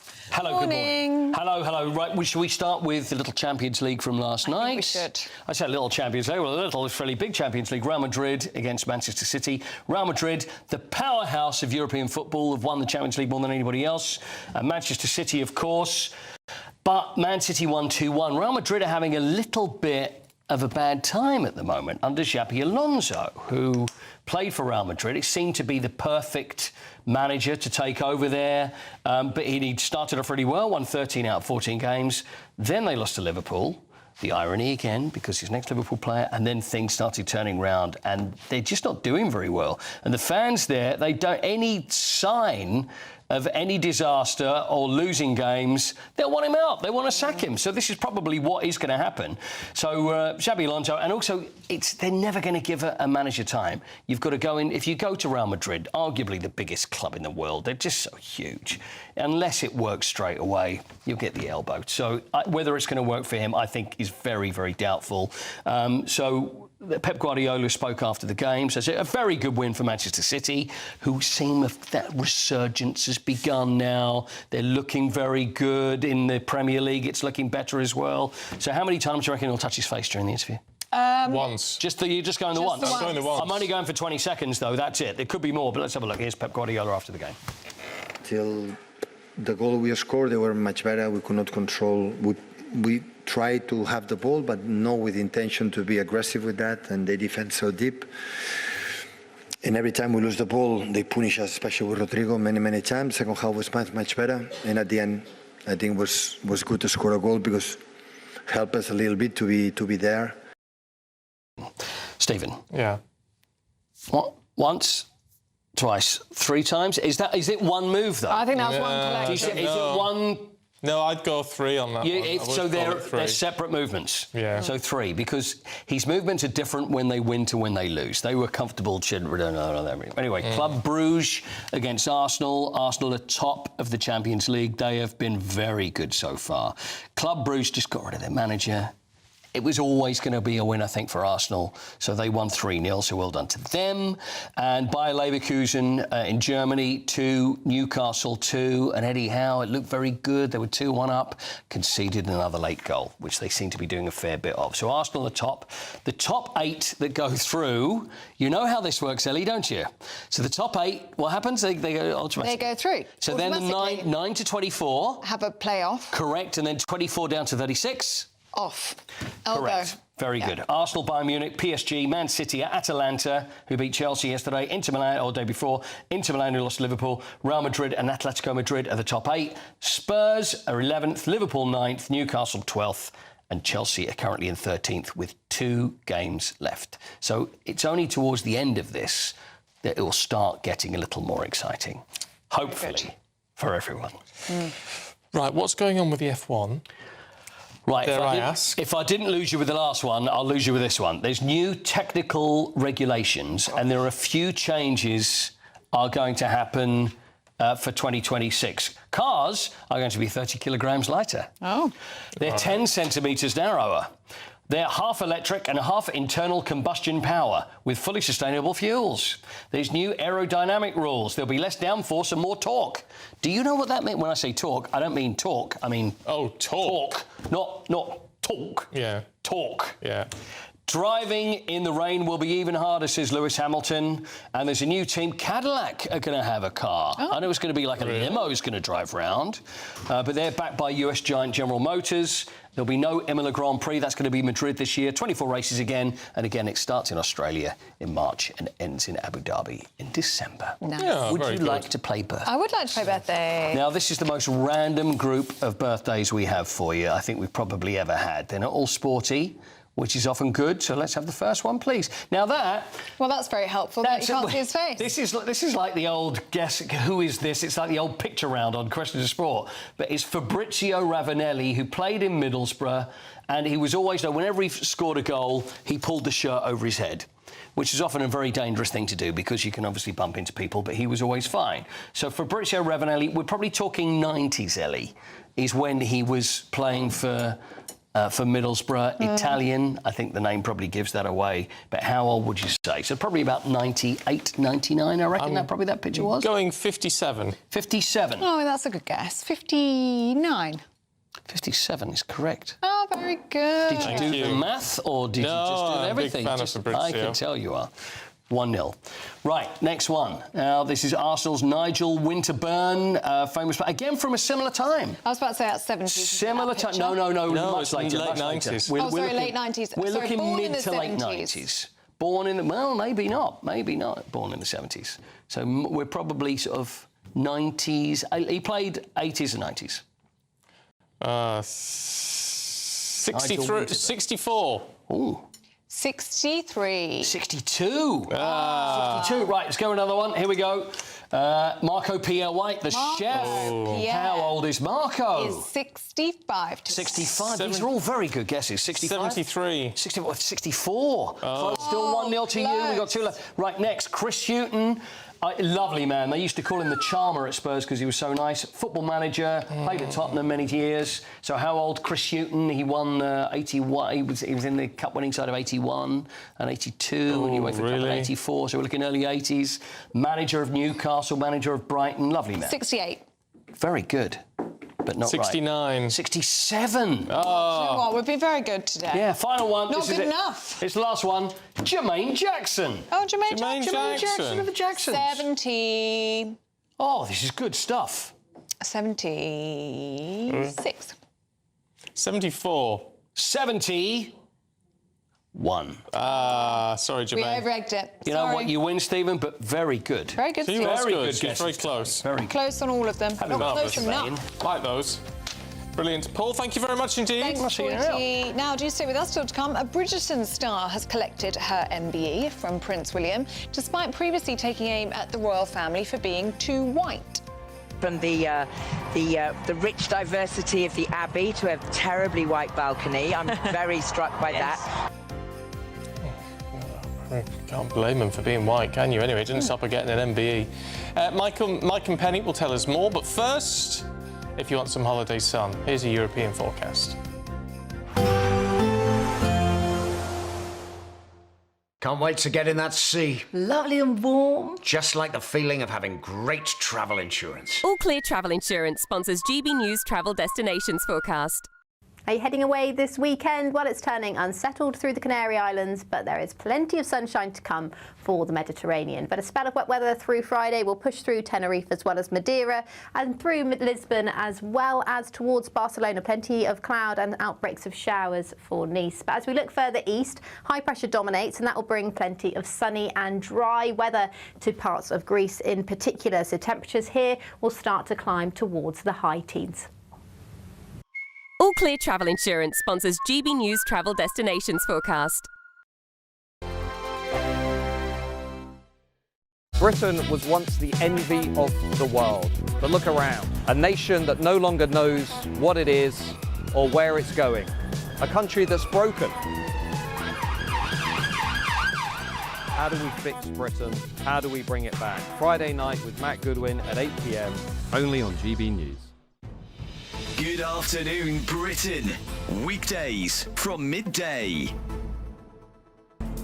Tell you what, we've got a story about potholes now that is just, ridiculous. Fed up residents in a quiet cul-de-sac in Banbury in Oxfordshire say they've been abandoned after being told that it could take 103 years to have their pothole-riddled road resurfaced. 103 years. I could not believe it. Absolutely farcical. Anyway, the locals on Horsham Close say some of the potholes are like craters, adding it's yet another sign of Britain's crumbling infrastructure.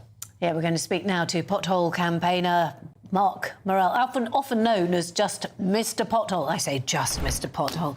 My goodness. Yeah, it's terrible. They've used the figure from the alarm survey. That's a survey, a report that shows just how bad our roads are, and used an average figure. How naive or stupid, really, to actually put a figure in there rather than say it be done as and when. You know, I know the particular road. Because the main road, Sussex Drive, that it comes off of, I campaigned some years ago, got it resurfaced. Last year, I actually used some AI as a free app called Stand the App and drove around the 34 miles of Banbury on the main routes and identified 1,500 severe defects on their main routes. So the side roads, a number of those cul-de-sacs are well outside their life. If you look at the average road, it lasts about 20 to 25 years. And in the same report, in 15 years' time, 52% of all the country's roads will be structurally unsound, and therefore we've got a major problem coming up. And it just reflects the attitude, really, from politicians and authorities that we have to accept to manage decline. GB News, the People's Channel. No matter the state it's in, this is our nation. Join me, Jacob Rees-Mogg, for a genuine, honest discussion on where we have been, where we are going, and where we are with the people who set the direction. Tune in to State of the Nation every Monday to Thursday, 8 to 9 o'clock. Only on GB News. Britain deserves a newsroom that puts the facts and your voice first. Well, and that's what you get on GB News. Lively debates, lively conversation. And we're not afraid to hold power to account. And each other. So join me, Andrew Pierce. And me, Miriam Gates, for Britain's Newsroom, weekdays from 9:30 on GB News. 7:46, let's go through the papers with Penny Smith and Mike Parry. Good morning to Morning you both. again. Good morning indeed. With Mike. Yes. In the Times. Yes. The net zero plan Ed Miliband's big plan is costing us £500 a year. Yeah, it's costing us a lot more than that. I mean, this is a paltry figure to what net zero is costing us in this country. I mean, I believe Ed Miliband is an out-of-control zealot who is determined to make sure that this country only gets its power from wind and sun by the year 2050. But by the year 2030, which is much, much closer, he's got other targets which mean the electricity costs and gas costs in this country are 4 times what they are in the United States of America and twice what they are in Germany. We have oil in the North Sea which could keep us going for the next 50 years, oil and gas. But guess what? Ed Miliband won't allow us to drill that oil and gas, so what do? We buy it from Norway, who also drill it out of the North Sea on the other side of the border, which is Norwegian, and then Norway sells it to us. And that's why it's so expensive. We are taking gas from the Middle East and from America in containers which have to travel halfway around the world to get here. That's why energy is so expensive in our country, and that's why industry is literally closing down in this country. Do you think an AI boss would put his factory in Britain, where the cost of electricity is 6 times what it is in America? I don't think so. Penny?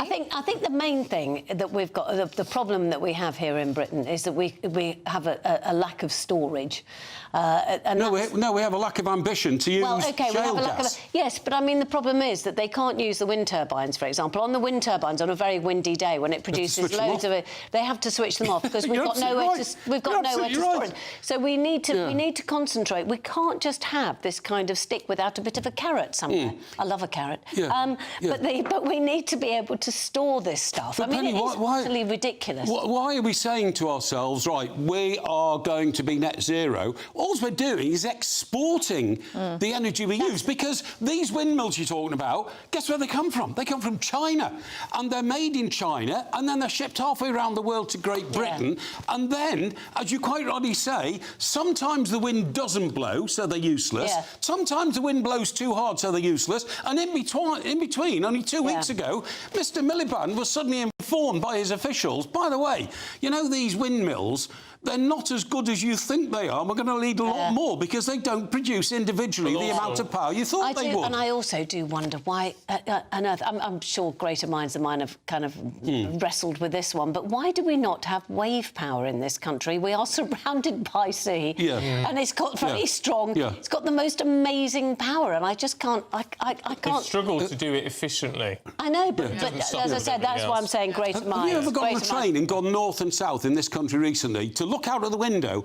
and see what used to be a beautiful farmer's field covered in metal solar panels, which don't work in this country because most of the time the sun doesn't shine? Oh my goodness, we've had the hottest, sunniest summer on record. I mean, maybe that... For about 3 weeks. No, well, they're saying climate... Well, you won't get much sunshine today. Won't get much sunshine today. They've had enough shouting conversations, I think. I quite agree. You should quiet down. Maybe you should calm down, but quite right, Mike.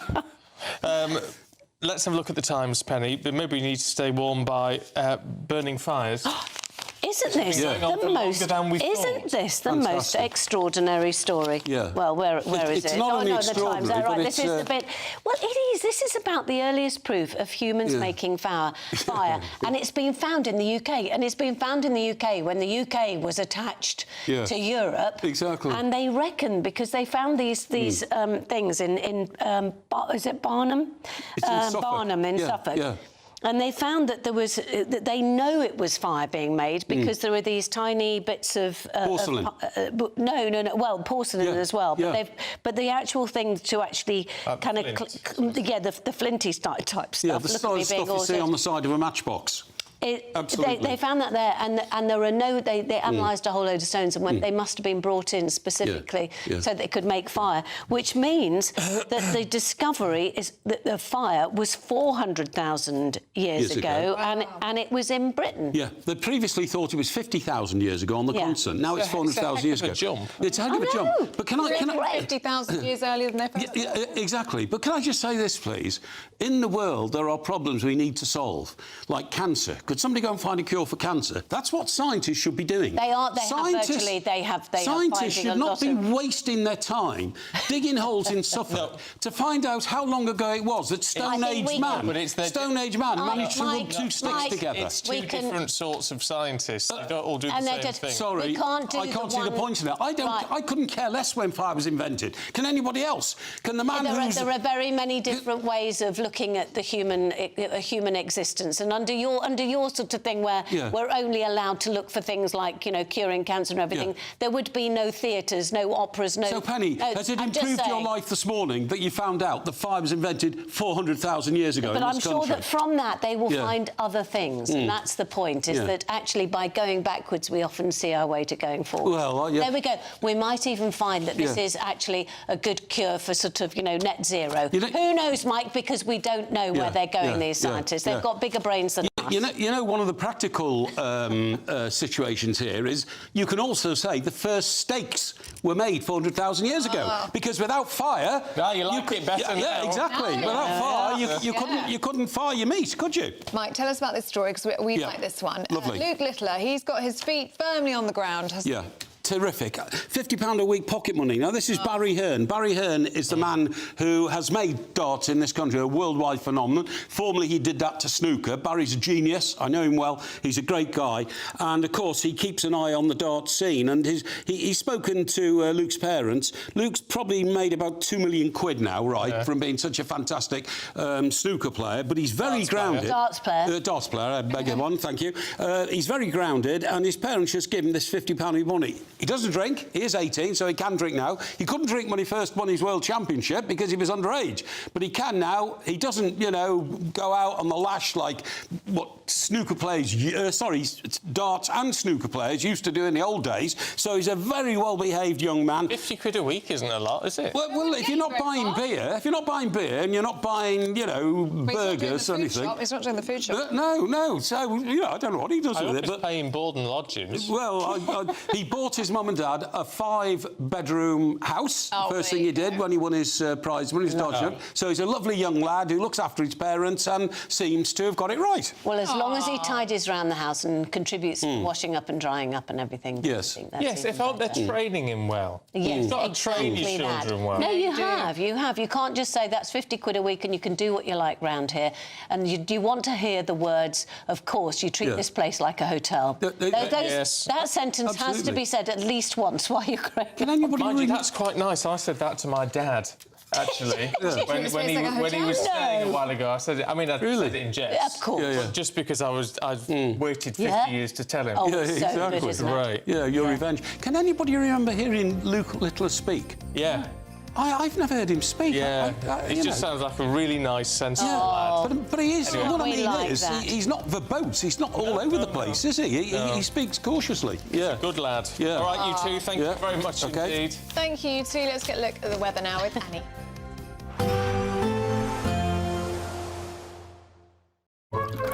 Warm and cosy, with a chance of zero visibility.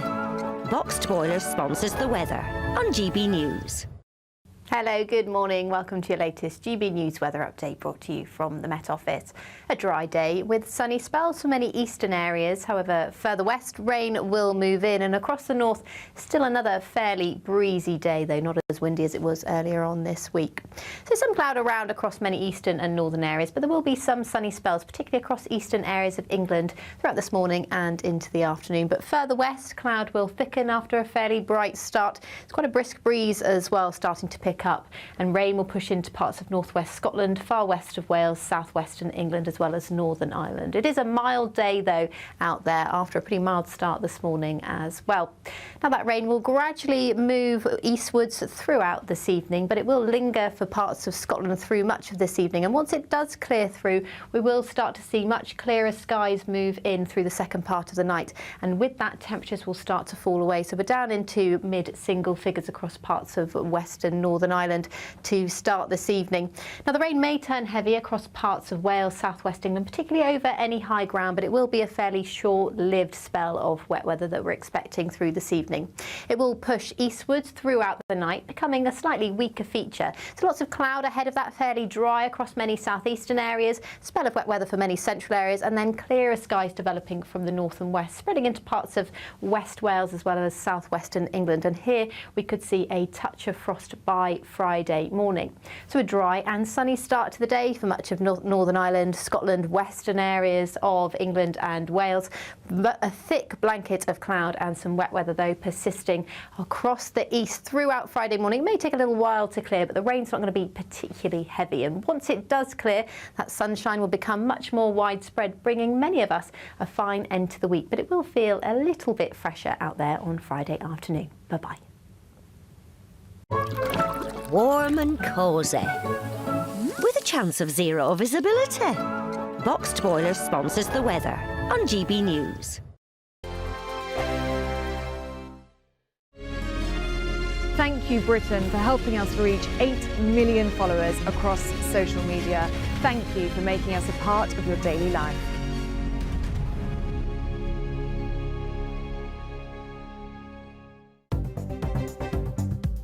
Good morning. This is the latest AI travel news from gbnews.com. Motorists should be aware of significant delays on the M4 eastbound, owing to serious congestion reported between Junction 25 at Caerleon and Junction 24 at Coldra, likely causing substantial hold-ups for drivers. Furthermore, one lane is currently restricted on the westbound side, potentially leading to additional disruptions for travellers. On the railways, there's severe disruption affecting both Avanti West Coast and cross-country train services, with routes between Birmingham New Street and Wolverhampton particularly impacted, which could lead to considerable inconvenience for passengers.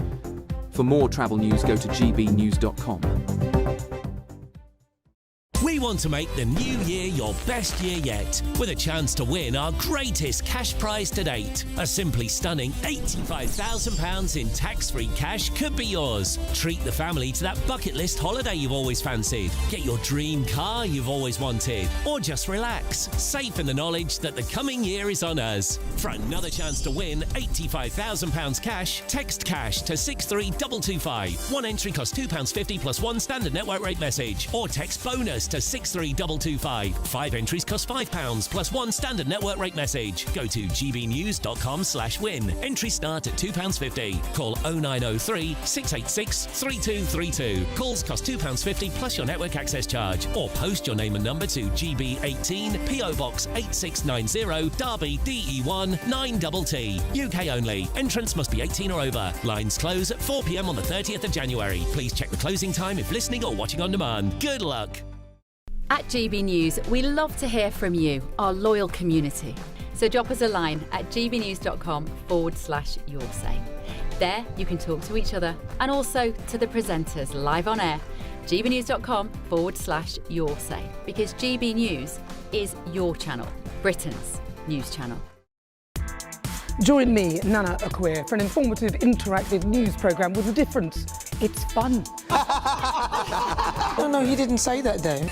I'm so surprised. I think there's an element of truth to that. Join me from 3 p.m. every weekend, only on GB News, Britain's news channel. In the GB Newsroom, we bring you the news as it happens. With our team of dedicated journalists across the UK, we're ready to keep you up to date with what's happening every half an hour, every single day. Bulletins here on GB News, the People's Channel, Britain's news channel.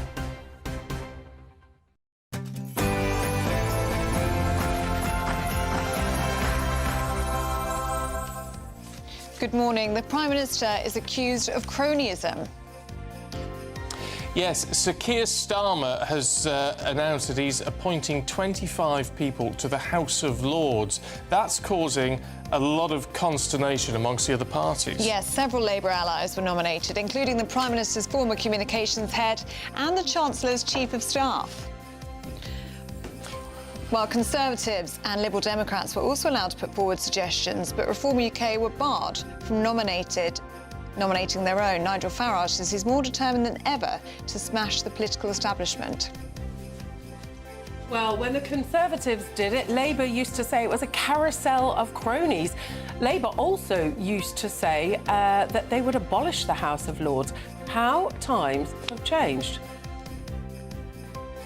Britain is in talks with Argentina to lift the Falklands-era weapons ban.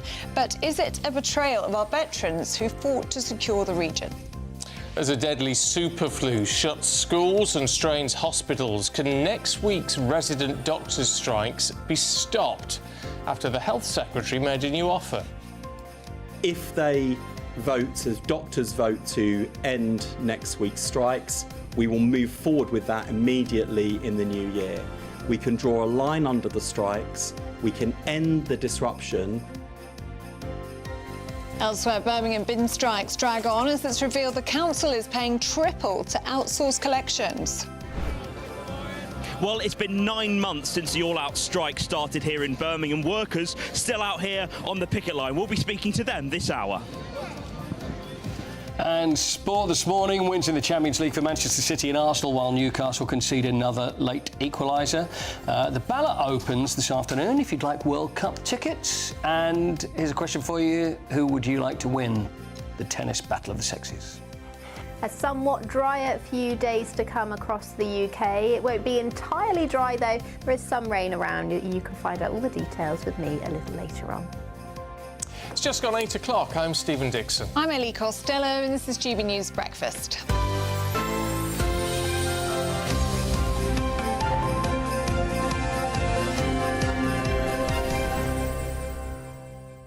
Lots of you getting in touch with our debate about whether it's appropriate to get drunk at the work Christmas party. It's a cracking story. Reggie says if you all mean getting merry and relaxed at a party, then I think that's a normal ambition. Yes, good. However, the constant, almost boastful wish to get bladdered is something else. I agree. It's slightly concerned. That is people's goal now, is not to have a drink, but to get drunk. I mean, I'm not saying it was ever any different, but... It's not. There's the line. There's the happy fun until it turns. Someone takes it too far. Either sinister or collapsing on the floor. And if ever you wake up and go, oh, God, what did I do last night? That's probably not a good idea. And you always know, after a Christmas party, especially if you weren't there, it's the first thing you ask the following morning. What happened last night? Yeah, if you don't know. You want to know the goss. Des says, having experienced many drinks parties at Christmas, I think they're great for breaking down social barriers at work.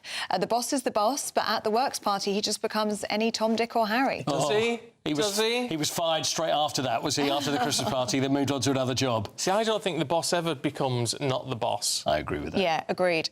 Dave says, what is the attraction of getting sloshed out of your skull at a party or any time? He says that seems to be the mentality in Britain. It does. Yeah, I think we're... Well, mind you, when people are fed up, you do really want to let your hair down, don't you? Yeah. But it's kind of like you kind of grow up a little bit, you know what I mean? When you do it all when you're really young, and then you get, you know what, the headaches are too much, the hangover, I don't really fancy so much worse. Think about it too much. It does definitely get worse as you get older. So, Ellie, what will you do? I, believe it or not, I would actually really behave myself at a work Christmas party. Yeah? I wouldn't really drink. No. Just a little, maybe just a couple? One or and then... two. OK. There's nothing wrong with having a drink. It's not about not having a drink and socialising. Just keeping things... Yeah. It's just not getting carried away. Well, anyway. Are you going to be sensible? Are you always sensible? Yeah, you are always sensible, to be fair. You don't really drink, do you? No, you know, it's because of these hours, that's why. Yeah. And it's that talk of the, oh, can you imagine having a hangover? And, I think I'll go without. Yeah. Very good. Well, look... Although Saturday, I'm really going for it. Are you? Oh, yeah. Are you going on Saturday, then? Yeah. Oh, well, good for you. Good for you. Work night for me, you know. But oh, yeah, sorry. Yeah. Oh. Beg your pardon. Anyway, look, if you want to have your say on that, friends of GB News can vote for free by scanning the QR code right now or going to gbnews.com if you're listening on the radio. And we're asking that very question, should you get drunk, yes or no? We look forward to seeing those results a little bit later. And just as a reminder, if you do want to become a friend of GB News, you can do so for free. Here's how. Join the community and be part of our shows by becoming a friend of GB News. Get a direct line to join the conversations that you hear us talking about every day in our programmes by commenting on Your Say and voting in You Decide polls. Access opinion, analysis and behind-the-scenes videos as we share more from the stories that you see on TV and radio. Plus, watch our shows live and on catch-up anywhere, anytime. If you love our channel, become a friend of GB News for free by scanning the QR code or going to gbnews.com/friend. Don't just watch our programmes, come and be a part of them.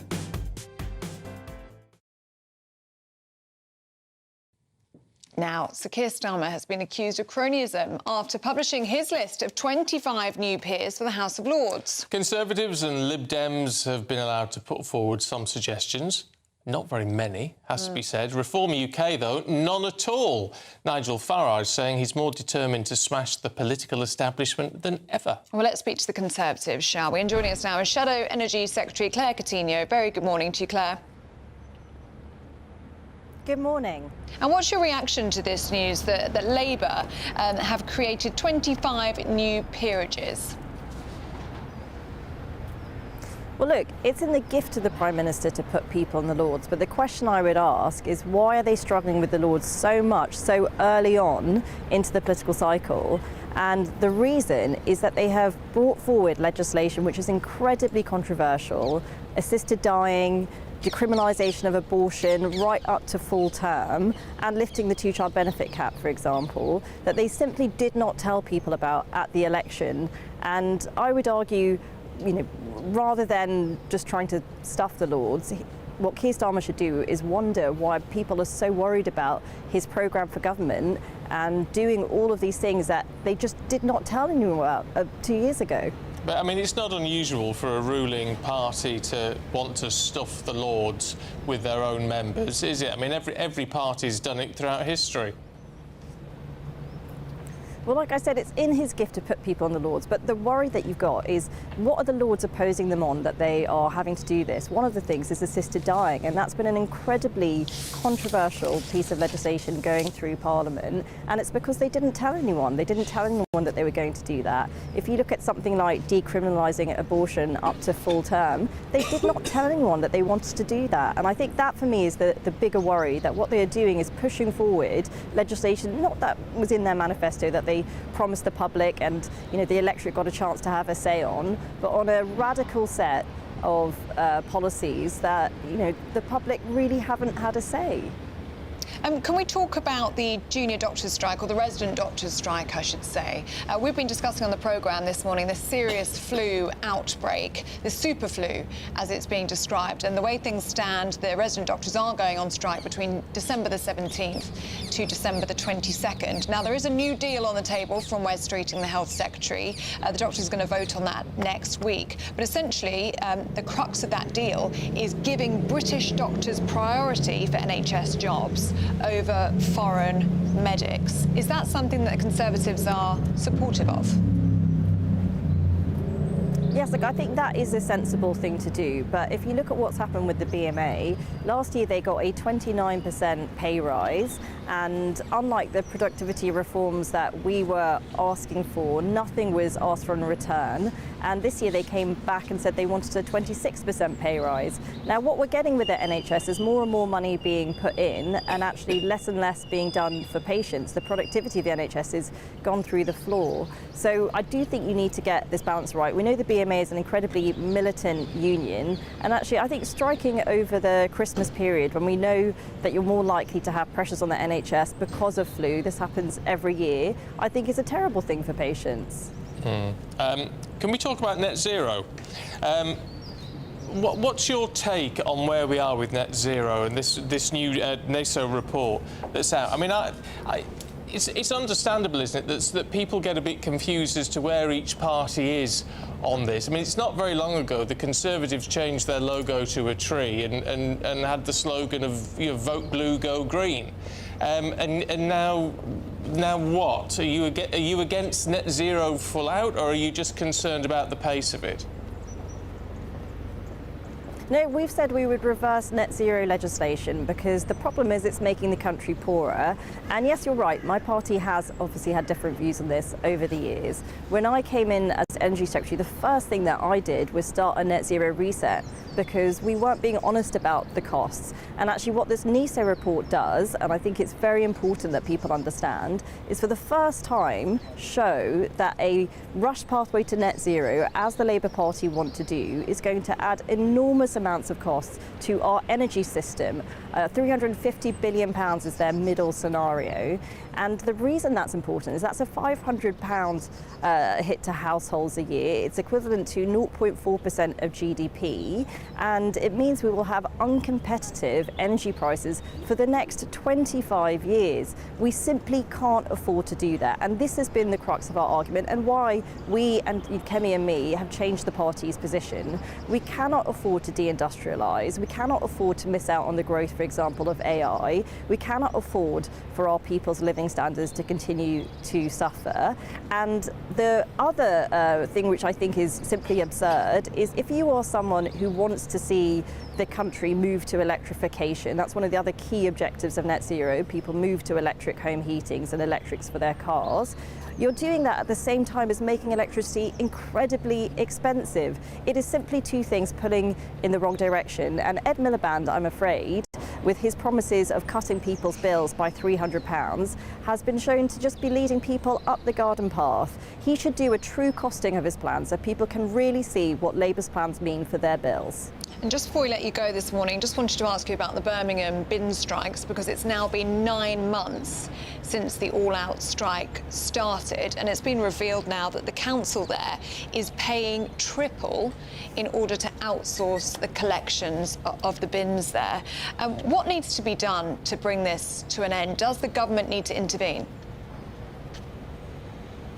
Well, I hope they do, because this has been a complete nightmare from residents, and we know that Birmingham has had so many problems with the council and the way that it's run things for people. And, you know, what's it like for residents when you've got rubbish in the streets? It's absolutely horrible. So, yes, I do hope the government steps in and sorts this out. And I also think we need to look at some of the equal pay legislation, which has got these councils into so much trouble as well. One of my other roles is Equalities Minister, and I think we need to make sure that people can be fairly paid, but not in a way that's bankrupting councils. But there's a problem, isn't there? Because you criticise the government when they do settle with strikers, but now you're criticising them because, well, certainly the council hasn't settled with strikers. So which is it? Well, I've never criticised the government for getting involved, but I think the settlements have to be fair. And you'll have seen in both my comments, I think they need to be fair to residents and service users. And actually what the government did last year was an enormous pay rise, 29%, without any requests for patients. So I think it is absolutely right that where government gets involved to do these things, they're looking after patients and residents first. Okay. Shadow Energy Secretary Claire Coutinho, thank you very much for joining us this morning on GB News Breakfast. OK, let's talk to our chief political correspondent, Catherine Forster. Catherine, good morning to you. What do you make of all of that? Well, I mean, Claire Coutinho there saying that Ed Miliband is leading us all up the garden path. But it is worth remembering that this 2050 set-in-stone target of net zero came from Conservative Prime Minister Theresa May. And I think what we're seeing now is the difference between the rhetoric and the reality. It was very easy to set that into law, but the reality now of what that means for all of us is kicking in. And these are really quite stark figures, basically saying that going slower would save us all £500 a year per household. That is a lot of money. And you know, we all remember before the last election, Labour saying cheaper energy bills, you know, up to £300 off your energy bills. But here we're hearing, well, actually, because of the pace that we're going to be going at, if things don't change, we're actually going to see the absolute opposite. I mean, a slower pace is fine, but what you've got to do with that is then have a concrete plan and a concrete timeline in place for when it ends. Because if for no other reason, those oil and gas reserves run out at some point in the North Sea. But what is happening in terms of nuclear, which is obviously the key answer to all of this. Well, yes, and they're doing these small nuclear modular reactors, but all of this is going to take ages. I mean, Nick Clegg, back in 2010 in the Coalition, said, oh, well, the trouble with nuclear is it takes ages. The government are doing a lot of this long-term infrastructure investment, reservoirs and so on and so forth, but it's going to take ages. But look, I think transitions are always hard and are always going to be expensive. I'm not sure that any political party was really upfront with us when those targets were set or subsequently, but they're seeing now how the reality is that people are fed up. There's not much money around. You know, we were told only in the budget, oh, we're going to save 150 quid off our energy bills, but then just a couple of days later, various things that the government are doing on energy mean that that's going to be more than wiped out. And now we hear £500 a year extra, which is pretty gloomy news as you try not to put the heating on, though I've managed not to put the heating on at the moment. Really? It's a bit warmer, isn't it? Oh. Well, it is slightly at the minute. I've had hours on, I've got to admit. Yeah, I feel bad when I put mine on. Yeah, well, you do. You feel bad. You worry about the price of it. Yeah, you do. Sometimes it's got to be done. Yeah. Catherine, thank you very much.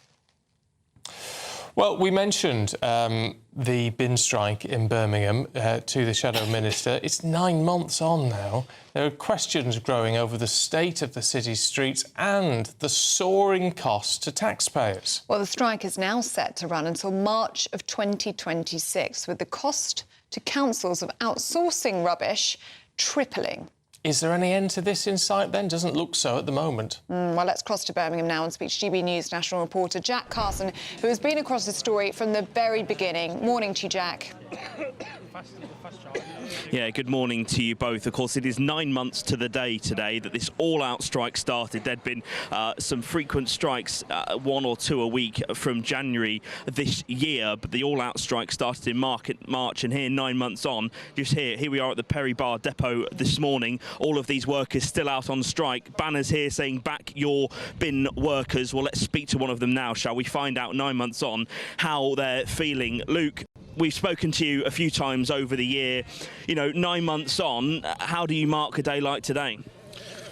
I'll be honest, it's just been going on and on, hasn't it? We didn't even realise it had been 9 months today, because every day is kind of rolling into the other. We're still no further forward, still waiting for the council to get back round the table, and they're still refusing to do so. So, yeah. And just remind people, because this is not about a pay rise, this is about protecting pay cuts for you, because the council are changing the grading system with the workers. I mean, you're a driver, you weren't even part of the original dispute. That was with waste and recycling collection officers. You're now a driver. You've been brought into this dispute since it began. That's right, yeah. It is literally an £8,000 or up to £8,000 pay cut. And we just want to get back around the table, have a conversation, because it's nearly Christmas. It's been a difficult year for people, and they need to get back around the table, have a discussion, because we're not going away. We're balloting. It's 99%, 100% ballots on both. We've got agency workers out here with us as well that have had enough.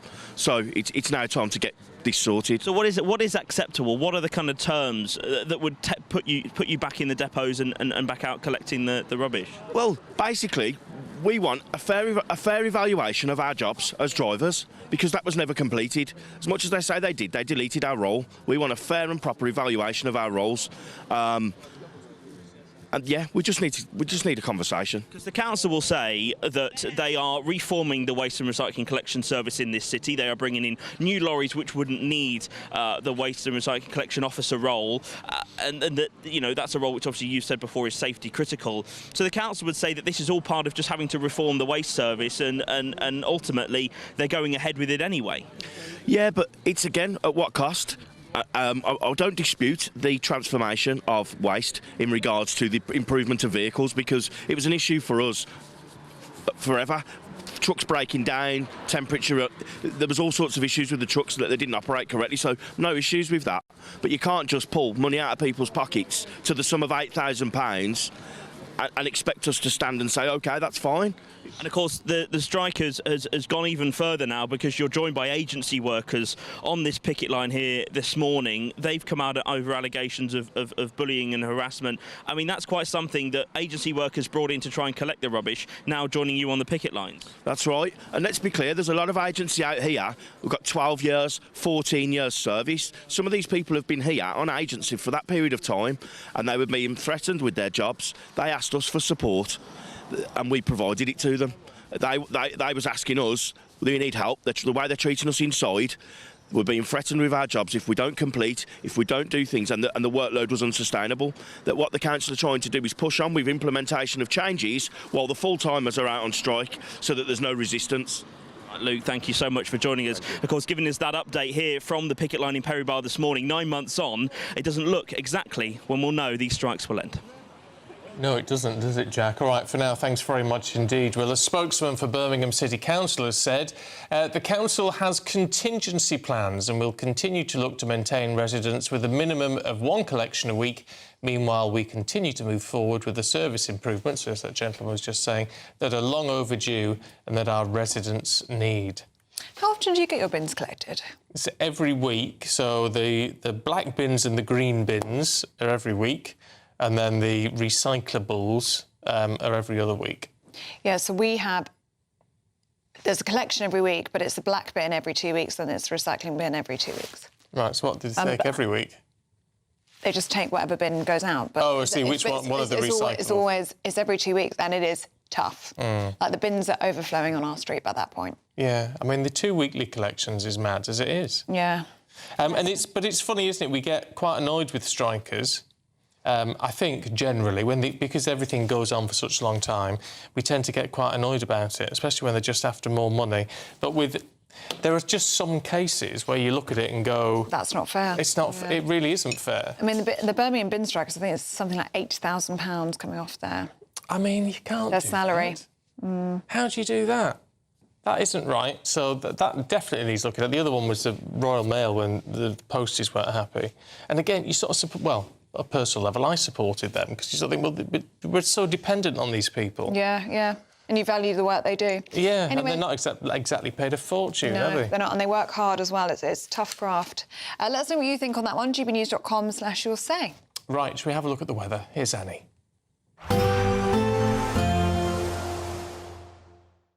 Expect warm spells with the odd rude interruption. Box Boilers sponsors the weather on GB News. Hello, good morning. Welcome to your latest GB News weather update brought to you from the Met Office. A dry day with sunny spells for many eastern areas. However, further west, rain will move in, and across the north, still another fairly breezy day, though not as windy as it was earlier on this week. So some cloud around across many eastern and northern areas, but there will be some sunny spells, particularly across eastern areas of England throughout this morning and into the afternoon. But further west, cloud will thicken after a fairly bright start. It's quite a brisk breeze as well, starting to pick up, and rain will push into parts of northwest Scotland, far west of Wales, southwestern England, as well as Northern Ireland. It is a mild day, though, out there after a pretty mild start this morning as well. Now, that rain will gradually move eastwards throughout this evening, but it will linger for parts of Scotland through much of this evening. And once it does clear through, we will start to see much clearer skies move in through the second part of the night. And with that, temperatures will start to fall away. So we're down into mid-single figures across parts of western Northern Ireland to start this evening. Now, the rain may turn heavy across parts of Wales, southwest England, particularly over any high ground, but it will be a fairly short-lived spell of wet weather that we're expecting through this evening. It will push eastwards throughout the night, becoming a slightly weaker feature. So lots of cloud ahead of that, fairly dry across many southeastern areas, spell of wet weather for many central areas, and then clearer skies developing from the north and west, spreading into parts of West Wales as well as southwestern England. And here we could see a touch of frost by Friday morning.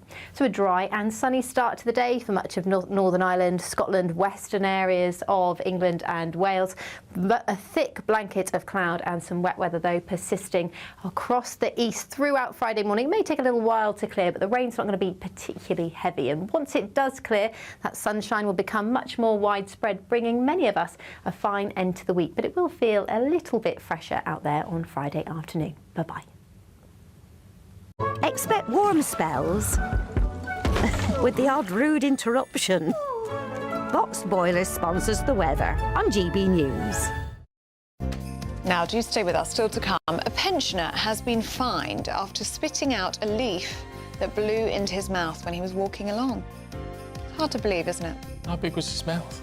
Or the leaf? Maybe he was talking and it just flew in. But we'll be going through that story in the papers. I know. What are you meant to do? Just swallow it? I don't know. Anyway, we're going to be going through that in the papers, but first... Yeah, K-strain, this nasty strain of the flu, is really, really nasty, and apparently it hasn't even peaked yet. Will the NHS strikes make matters worse? We'll bring in more on that in a moment.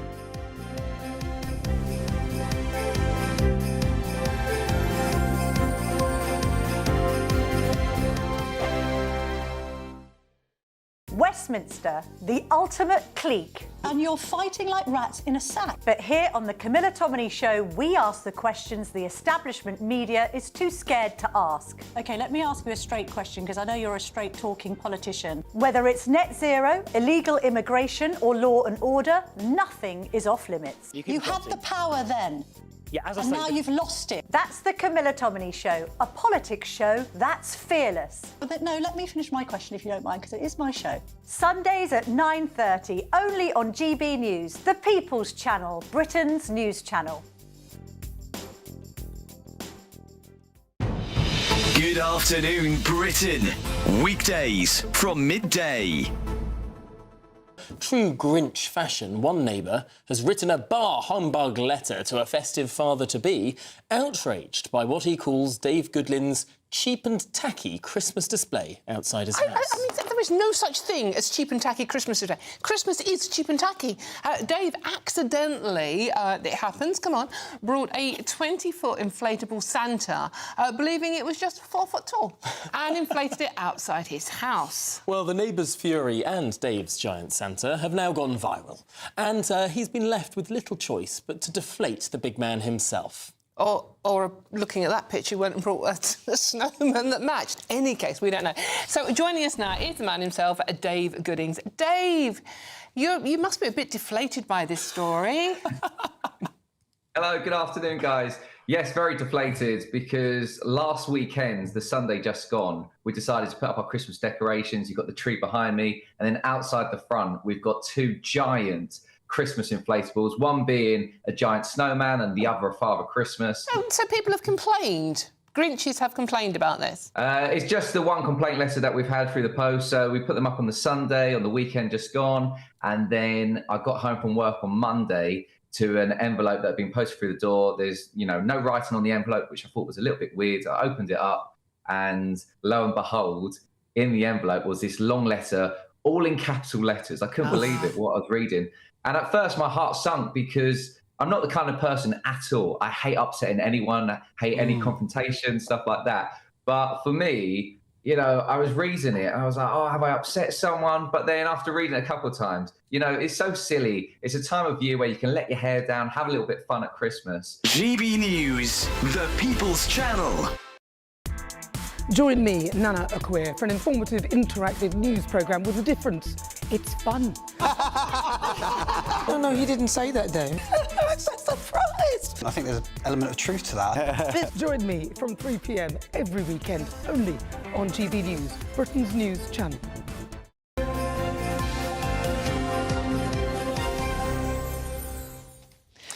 Now, flu season has landed with a bang, unfortunately. We're being hit harder and earlier than usual, and hospitals are under more pressure. Well, experts blame a super strain of the flu that spreads more easily. Yeah, and it's got a really sort of nasty edge to it. That's awful. Mind you, all this is happening as the Health Secretary offered resident doctors a new deal in the final effort to stop strikes next week. Well, we're joined now by CEO of Independent Pharmacies Association, Dr. Layla Hanbeck. Really good to see you this morning, Doctor. Thank you for joining us. Let's talk about this strain of flu, shall we? Because it seems to be particularly bad this year. I know we say that every year, but this is being described as a super flu, something different. Yes, definitely. It's a nasty flu, and we've seen quite a lot of people being hospitalised, and particularly it's been going around children as well. But the good news is that there is vaccination, and the vaccine offers protection. against the symptoms and also against hospitalization. So we're seeing more people coming to pharmacies asking to get vaccinated, which is a good sign. Well, except you've run out of vaccines, haven't you? No, we haven't run out of vaccines. I know there were some reports around that Boots had said that they haven't got vaccines, but our members, independent pharmacies, do have vaccines, and checking with the NHS England, there's no national shortage. Well, I've got to, I mean, just anecdotally, I was ringing around yesterday and I spoke to 8 pharmacies in my area, and not one of them had a vaccine that you could buy privately. Not one. But a lot of pharmacists are prioritising those at-risk groups in terms of like those who are eligible to get the NHS vaccines, because they are at risk. But many pharmacies who have ordered more stock during the summer period have those in stock. So if you want it privately, it's a matter of checking around and seeing if they can offer it for you. And Doctor, what's your advice for people that are suffering with this outbreak of flu? It's ensuring that you boost your immune system. It's obviously coming up to the Christmas season where people are going to be mixing, making sure that people wash their hands, and ensuring that you have a balanced diet.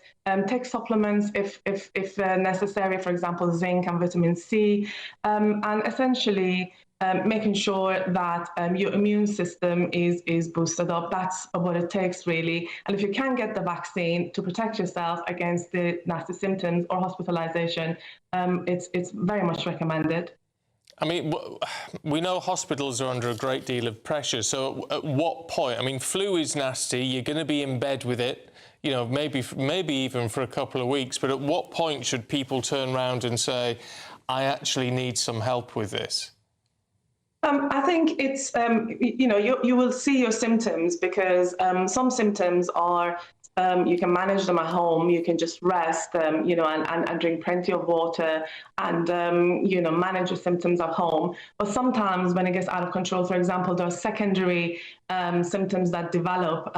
We've seen that people developing pneumonia or, and they require other sort of care by being under the care of the hospital, and also we've seen the antibiotics, for example, being prescribed quite a lot this season because of the secondary symptoms associated with flu. So if the symptoms are manageable at home, obviously it's a matter of resting and drinking plenty of water. But it's very important that if people are finding it, for example, hard to breathe, or they are, shaking and shivering because of the fever that doesn't stop, and things like that, you will know when to call, and go to the hospital. But much of the symptoms are manageable at home. OK, Dr. Layla Hambeck, thank you very much for joining us this morning on GB News Breakfast.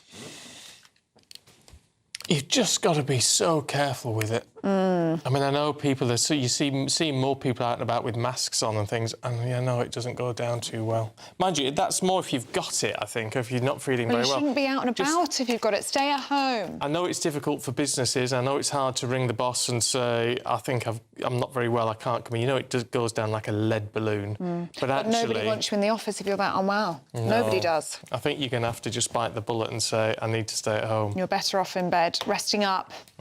Lots of liquids. Wash your hands. It's grim, though, isn't it? It is Flu grim. is really nasty. I'm really hoping we can avoid it. I really don't. Fingers crossed. Anyway. Fingers crossed. Anyway, look, still to come. Paul's going to be here. And looking at the Battle of the Sexes tennis match. You'll have all the details in a moment. First, though, if you're travelling to work or school, here's your traffic and travel update.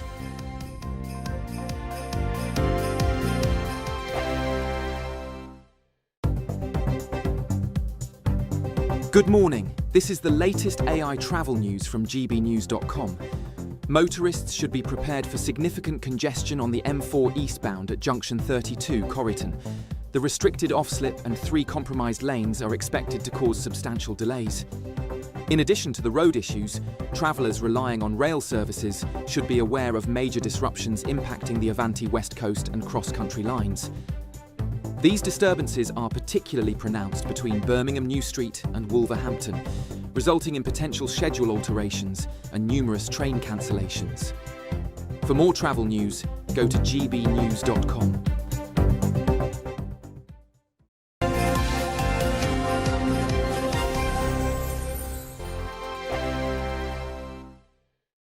Westminster's full of talk, but out here, it's the real world. Am I allowed to talk now? No, that's it. This is where it matters, real people and real lives. That's what politics is all about. The fact is Trump made a good start.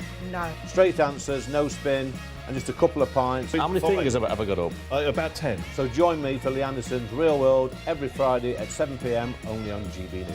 The People's Channel, Britain's news channel. You want to know what's really going on in the corridors of power? Labour don't know what to do with you half the time, and that makes you quite lethal in the chamber. Get behind the headlines with Chopper's Political Podcast. Join me, Christopher Hope, as I sit down with the great and the good of British politics. We'll see where this ruling takes us. These are the stories shaping our nation. Chopper's Political Podcast, available now on all platforms. Listen in and stay ahead. Decisions made in Washington aren't just shaping America, they're shaping Britain too. From migration to global security, from crime to health. Whatever happens in the White House today will be felt in your town or city tomorrow. That's why The Late Show is live from Washington, D.C. Cutting through the politics to show you what it all means for Britain. The Late Show live every night at midnight. Only on GB News, Britain's news channel. Exciting news. Every Friday, my Patrick Christie's Tonight Show is going to have a twist to it. We're welcoming some special guests. You. That's right, on Fridays I'm going to be doing my show in front of a live studio audience because this show is about you and what you have to say. It's going to be the same big debates, same big topics, same big opinions, but every Friday night at 9 p.m. you are invited to come on down to Patrick Christie's Tonight to be a part of the action. Only on GB News, the People's Channel, Britain's news channel. At GB News, we love to hear from you, our loyal community. So drop us a line at gbnews.com/yoursay. There you can talk to each other and also to the presenters live on air. gbnews.com/yoursay, because GB News is your channel, Britain's news channel. Join me, Nana Akwe, for an informative, interactive news programme with a difference. It's fun. Oh no, he didn't say that, Dave. I'm so surprised. I think there's an element of truth to that. Join me from 3 p.m. every weekend, only on GB News, Britain's news channel. In the GB Newsroom, we bring you the news as it happens. With our team of dedicated journalists across the UK, we're ready to keep you up to date with what's happening every half an hour, every single day. Bulletins here on GB News, the People's Channel, Britain's news channel.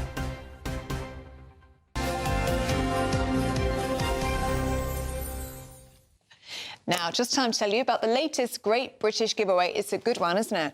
It's a massive one. £85,000 in tax-free cash. It could all be yours. Here's how. We want to make the new year your best year yet, with a chance to win our greatest cash prize to date. A simply stunning £85,000 in tax-free cash could be yours. Cash to splash on anything you can dream of. Treat the family to that bucket list holiday you've always fancied. Get your dream car you've always wanted. Or just relax, safe in the knowledge that the coming year is on us. £85,000 is the biggest cash prize we've ever given away. It's totally tax-free, which means that every single penny of it will be yours. For another chance to win £85,000 cash, text cash to 63225. One entry costs £2.50 plus one standard network rate message. Or text bonus to 63225. 5 entries cost £5 plus one standard network rate message. Go to gbnews.com/win. Entries start at £2.50. Call 0903 686 3232. Calls cost £2.50 plus your network access charge. Or post your name and number to GB18 PO Box 8690, Derby, DE1 9TT. UK only. Entrance must be 18 or over. Lines close at 4 p.m. on the 30th of January. The winner may be contacted live on GB News, week commencing the 9th of February 2026. Please check the closing time if listening or watching on demand. Good luck.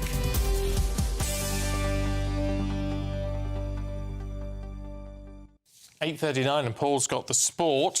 Some games. Personality of the year. Oh, yes, we'll do that in a second. Sports Personality of the Year. The shortlist has been announced, so we'll go through that in just a second. Right. And we'll Charles, decide. get back in your box. We'll work out Back who, in your box. I know, who and we he think's just... going to win. Keely Hodgkinson. No, that was last year. She didn't, not this she year. can't win it again. Didn't really have a great year this year. No. Last year, she's the current champion. Luke Littler. OK, well, hold your horses. Although Paul did say in the break he wanted to start with this, he's changed his mind. Well, everybody, stop picking on me, both of you. I'm just here to do the sport. We're just keen. Right, Europa League tonight. FC Utrecht against Nottingham Forest. Where are they from? Nottingham. No! Nottingham. Nottingham. From the... It's FC Utrecht from the Netherlands. Nottingham Forest from England. Ferencváros will play Rangers. From where are they from? Hungary. Hungary is right. Basel. Switzerland. Yes, against Aston Villa. And Shelbourne against Crystal Palace of... Essex. They sound American. They're Irish. Oh. No, they're not American. They're from Ireland. So that's that's in the Conference League. So they're the games which are played tonight. We don't really care. You can't say that. League. No. We do care deeply about the Conference League. Ellie, please. Rein it in just a little. Terrible. Sorry. World Cup tickets are available from 4 o'clock this afternoon. Are we bothered? She don't care about that either, does she? Oh, yeah, I'll take the World Cup final tickets. Not worried about the semi-finals and the quarter-finals. You're going to try and go, aren't you? FIFA's website. So anyway, if you go to FIFA's website from 4 o'clock this afternoon, you can, each household, only 4 tickets each. Do you think it'll be like the Maximum of Oasis 40. tickets? You know what?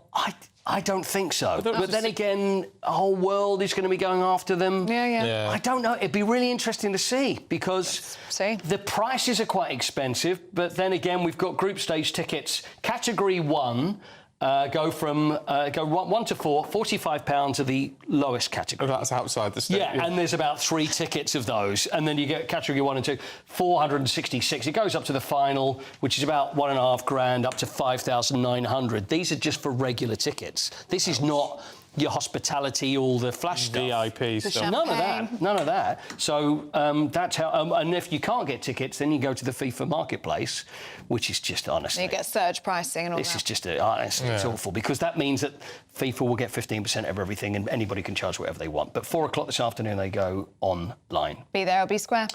Right. Sports Personality, should we do it? Yep. Right. This is the shortlist for the Sports Personality of the Year. Right, I think we've got everybody. There's Hannah Hampton, you know, the goalkeeper. Yeah. Oh, yeah, she's very good, yeah. She is very good, so she's been nominated. There's Hannah there, just after the Euros win. Love her. She's got a good backstory as well. She has got a good backstory. Is she going to win because Mary Earps won a couple of years ago? Another England goalkeeper winning? We'll see. Right, also Chloe Kelly is nominated as well. Chloe Kelly, Arsenal Champions League winner, Euros winner. Didn't start every game. She's not going to win. I tell you, it's not going to be Chloe Kelly. It won't be. What about Ellie Kildunn, who was part of the England Red Roses Rugby World Cup winning side? No, there's men coming. This is the BBC Sports Personality of the Year. Yeah. So it's only women? Yeah. No, there's a few men coming, so there we are. So there's Ellie, so she's nominated, Rugby World Cup winner. Right, what about Luke Littler, who you suggested there, Ellie? Yeah, I think, Is he your favourite He's an obvious choice, I think. so. Yeah. 17-year-old world champion. I don't know whether good on a him. darts winner. No, probably not. He's got a personality. Has he? I'd say so. Will he be afford to get there, though? Because he's only got £50 a week pocket money. That's true. Oh, God, love him. I tell you what, he's earned some money this year. My goodness. $2 million. World number 1. Now, this is my favourite, I think, to win, Rory McIlroy. Oh, yeah. Now, Rory completed the big Grand Slam. He's won all the Masters, and he won the US Masters this year. So what do you think, Rory, and also Ryder Cup as well? He handled that well. No? I'm not a fan. No, I'm not a fan. Are you really? What, personally, or the golfing? No, the golfing's great. Yeah. Which I suppose is what you have to judge. Does he just rub you up the wrong way? It was, he's on his personal life thing, it was all a bit up Oh, and right, down, OK. wasn't This it, is with sports the marriage? personality there, not the private personality. Well, I know, but... OK, fair enough. Is it sponsored by Relate? OK, well, finally, Lando Norris, who on Sunday became the world champion, so he's going to stand a great chance. So who's the money on? Lando or Luke? Lando or Luke? Yeah, it's either of those two, I think. Yeah, agreed. I think... It'd probably go Lando, but I think it should be Luke. Yeah. Interesting. I think... Man of the people. Hannah Hampton's going to be in the top 3. She's very good. There's no doubt about that. Ellie, possibly Luke. I think it's either Rory or Orlando, I think. I think Rory. OK. But we'll see. We'll see. But we'll see. Watch his space. All Thanks, right. Coity. Lovely. See you later. Me and Ellie are going to watch the Conference League tonight, so don't bother us. All right, still to come, we're going to take you through the papers with Mike and Penny. Here they are, standing by, ready to roll. First, so if you want some holiday sun, here's the European forecast.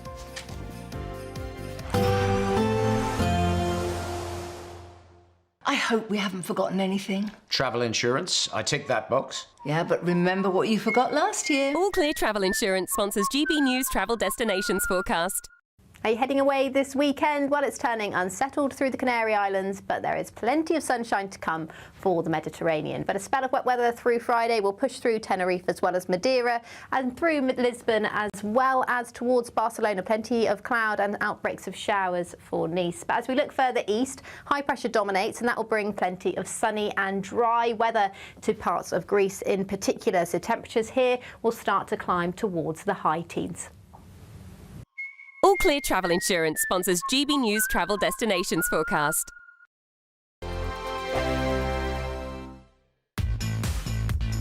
5 hosts, 5 opinions, 5 fearless debates, 5 unfiltered takes on the day's news. 5 reasons not to be anywhere else on Saturday night. This is the Saturday 5. You got me good there. Britain's biggest Saturday night TV show. It's not a bad brand. Yeah. Uncensored. Very, very racy tonight. On the unpredictable. What did she say? Can you translate it for us? And always entertaining. And how can a country go from being led by William Wallace to Saturday nights from 6 p.m. only on GB News, the People's Channel. Britain's news channel. You're going to want to stay tuned, trust me. Martin Daubney, weekdays from 3 p.m. Now, funeral directors have warned that coffins are becoming too large to be cremated as Britain's obesity crisis simply balloons. Wider caskets, extra pallbearers and bigger furnaces are now being used, with the industry saying that the rising size of the population is creating serious challenges. Well, experts now predict an estimated 3.3 million cases of adult excess weight by 2040, and it's having a huge impact on the funeral director's business. Let's speak to one now. I'm joined by the funeral director, Lee Solomon. Lee, thanks for joining us on the show. So people are now becoming too fat to fry, and you've had to come up with a novel solution to this problem. Well, I wouldn't say it's a novel solution. If someone comes into our care and they are a larger person, then we do get a larger coffin manufactured for them. So when they come into our care, one of the first things that we do is we measure the size of our residents. And if they are a larger person, we do what we class as a bariatric coffin, which is a larger size coffin, which we get made to measure for them. If a family comes into our care and says, oh, we want our loved one to have their service at Yardley, but they're larger than 29 inches, they'd have to have their service at Yardley brought back into our care, taken to Sutton, where the cremation would happen. So supersized coffins are sent to Sutton because they can fit into the crematorium. Am I correct in saying, Lee Solomon, that sometimes you've bolted 2 coffins together to get one supersized cadaver inside? We've never gone to. I've never done that myself. I don't know about other funeral directors, but we get all of our coffins manufactured to the size of the person, so they're made to measure. GB News, the People's Channel. Britain deserves a newsroom that puts the facts and your voice first. Well, and that's what you get on GB News. Lively debates, lively conversation. And we're not afraid to hold power to account. And each other. So join me, Andrew Pierce. And me, Miriam Cates, for Britain's Newsroom, weekdays from 9:30 on GB News. Mike's even smaller. Welcome back. We're going through the papers with Penny Smith and Mike Parry. Mike, I saw this morning, very good. What are the lofty questions that we ask Alexa? And sorry if I just set off your Alexa. Well, one of them seems to be how tall is Tom Cruise? I can't believe that people are interested in how tall Tom Cruise is. Now, am I the only person in the world who doesn't have Alexa at home? I think so. Right. But my mobile phone gives me everything I want to know about anything, and as I'm on the move most of the time, I just, you know, get my phone and go, and it can tell me anything. If I want to know the lineup of the Everton team in the 1906 FA Cup final when we won 1-0, who would care? Can you? I care. Does it say? I care. I care. Stephen and I are I'd on the rather same know when page. we invented fire than that. I would, and also, can I just say, this is quite interesting though, because the most commonly asked questions: how tall is Tom Cruise? But also, how tall is Peter Crouch? Because obviously we're at both ends of the spectrum. There's a foot apart, aren't they? How do you poach an egg? Yeah. Really? Oh, come on, people. I use it for cooking a lot. Do you? Yeah, I ask, you know, with ounces, when you've got ounces in a recipe, I say how many grams? When it says cups, I say how many millilitres is that? You see, all of those things are very useful. Elvis Presley, Rod Stewart, Ozzy Osbourne looked up a lot. Words to the Lord's Prayer and the benefits of chia seeds. I can't believe that. That's trivia. you going round somebody else's Alexa and saying, what are the benefits of a chia seed? No. You'd be asking. I mean, it's so important in our business, because if I know I'm coming today to talk to you about a particular story, I need to know the background to it, you see what I mean? And that's what my phone is excellent at. I don't know what I've got it programmed to, but I can find out, you know, if we're going to talk about the Vietnam War, I'd be able to find out the history of the Vietnam War in 3 seconds on my phone. It's so good, isn't it? It's practically magic. Can I just mention, though, that you said, Ellie, quite rightly, that I would be the person to say, what are the benefits of chia seed? Did you see that story? And I know you did, because you talked about it just very briefly beforehand, about dark chocolate holding the key to slowing the ageing process. Fantastic. And I delved down into this because I love a boffin and I love boffin speak. Don't understand it, but obviously. So it's all to do with the theobromine. Oh, yes. Or bromine. Well, whatever, bromine. Yeah, so it's these yes, bromides is what you give. Oh, yes, that's people. That's people in the war. People in the war. Yeah, yes, exactly. Or in jail. Yes, exactly. To stop them getting all hot and bothered, as they call it, coming over unnecessary. So it's all about the plant compounds known as alkaloids, and they know that helps. And then this theobromine bromine has already been linked to health benefits in humans, such as the lower risk of heart disease. I thought the saddest thing in this comment was, in this piece, is about that eating more dark chocolate is not automatically more beneficial. Well, it's prescribed to me because I'm a diabetic, diabetes 2, and you eat a square of dark chocolate every night, and it's excellent. Whether you want it or not. Yeah, you take it, because it's excellent for your Can health. you train yourself to like it? I just find it very... No, I do like it. I do, because I don't want the sugar. I want that tangy, you know, sting of dark chocolate. I think you have to, Ellie, just do it gently with the old dark chocolate. Get into just it a little. gently. You can't eat another 3 bars at once. Like... No, you can't just kind of shovel it in. Absolutely. Mike, can we talk about Angela Ando? Yeah. Please. Angela Ando. Now, this is the lady, Bridgerton, is that right? Yes. The actress, And she's a great actress. She's the one with the stick, with the silver-topped cane, Now, on the day of the coronation, she was a member of a panel who were looking at the, you know, the celebrations that were going on, and she made a remark referring to the people on the balcony at Buckingham Palace as being only white, OK? Yeah, well, terribly white. Terribly white. Now, I don't really hold that against it. It was an observation. I just thought it was a strange observation, because we're a multicultural country, and if I went to, say, a district of London like Brixton, and I was there on a night out, I wouldn't say, golly, this is a terribly black community. It wouldn't occur to me, you know what I mean? I think what she actually said, though, was she was comparing it to the congregation at Westminster Abbey. Yes. She said, that struck me, that it was in the Westminster Abbey, it was very multicultural, and then I looked at the balcony, it was very white. And she did afterwards say she didn't mean to upset anyone. I just think it reminds us all to be quite careful of what we say and how we say it. And of course, criticising the royals for being white. And the only person who could have been multicultural on that balcony was Meghan, who was in California, of course. So, you know... doesn't want to be part of it anyway. But she's got her MBE anyway. Yes, she's got it, and she deserves it. She's a great actress, so we're all very happy about that, I think. Yeah, just very quickly... Oh, heck, we're down to about 15 seconds. Oh, no. The OAP who spat out a leaf. Oh, right, £250 litre fine, despite the fact that the leaf blew into his mouth and came out again. For goodness sake, what is wrong with people? Can we have something called common sense? That's right, that was Skegness, where it's quite breezy. Leaves do blow into your mouth. These things happen.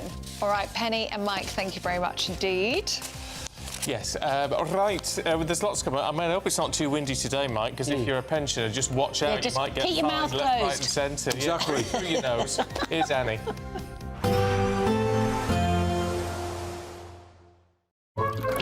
Warm and cosy, with a chance of zero visibility. Boxed Boilers sponsors the weather on GB News.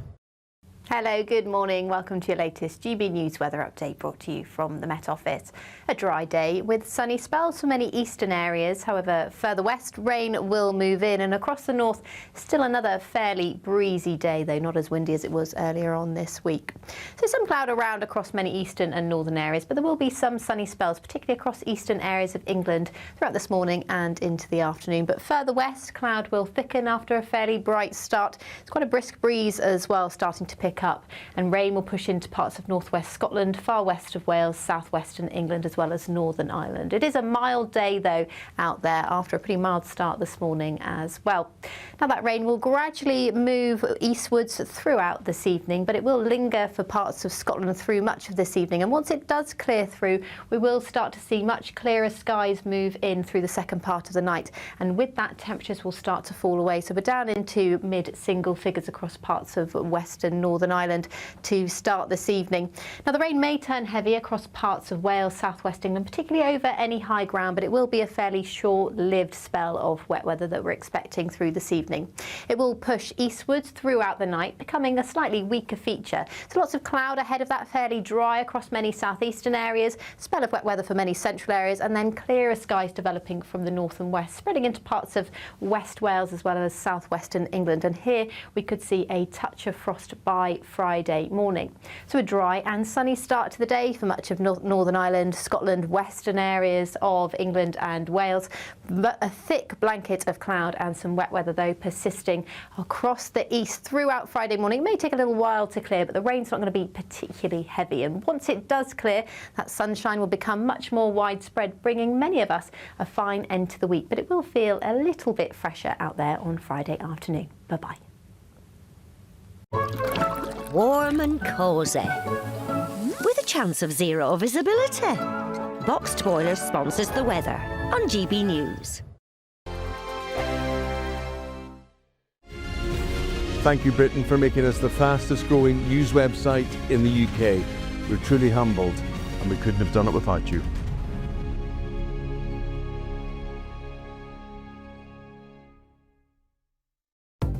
Good morning, this is the latest AI travel news from gbnews.com. There's significant congestion on the M4 westbound between junction 33 at Capel Lanilturn and junction 35 at Pencode. Motorists should brace for delays due to restrictions on the northbound side, where 3 lanes are currently affected. Be sure to plan your journey accordingly to avoid unnecessary hold-ups on your way. And on the trains, there is major disruption on the Avanti West Coast Line and the cross-country line between Birmingham New Street and Wolverhampton. Ensure to check journey details and make alternative arrangements if necessary. Stay up to date at gbnews.com for further updates on these delays and how they might impact your travels. For more travel news, go to gbnews.com. This is your chance to become our biggest cash prize winner to date. £85,000 in totally tax-free cash could be making its way from our bank account to yours. It would be like having over £7,000 per month extra to play with, each month for a whole year. That could be you, safe in the knowledge that 2026 is on us. For another chance to win £85,000 cash, text cash to 63225. One entry costs £2.50 plus one standard network rate message, or text bonus to 63225. 5 entries cost £5 plus one standard network rate message. Go to gbnews.com/win. Entries start at £2.50. Call 0903 686 3232. Calls cost £2.50 plus your network access charge. Or post your name and number to GB18 PO Box 8690 Derby DE1 9TT. UK only. Entrance must be 18 or over. Lines close at 4 p.m. on the 30th of January. Please check the closing time if listening or watching on demand. Westminster's full of talk, but out here, it's the real world. Am I allowed to talk No, now? that's it. This is where it matters, real people and real lives. That's what politics is all about. The fact is Trump made a good start, no. Straight answers, no spin, and just a couple of pints. How many fingers have I got up? About 10. So join me for Lee Anderson's Real World every Friday at 7 p.m, only on GB News. The People's Channel, Britain's news channel. You want to know what's really going on in the corridors of power? Labour don't know what to do with you half the time, and that makes you quite lethal in the chamber. Get behind the headlines with Chopper's Political Podcast. Join me, Christopher Hope, as I sit down with the great and the good of British politics. We'll see where this ruling takes us. These are the stories shaping our nation. Chopper's Political Podcast, available now on all platforms. Listen in and stay ahead.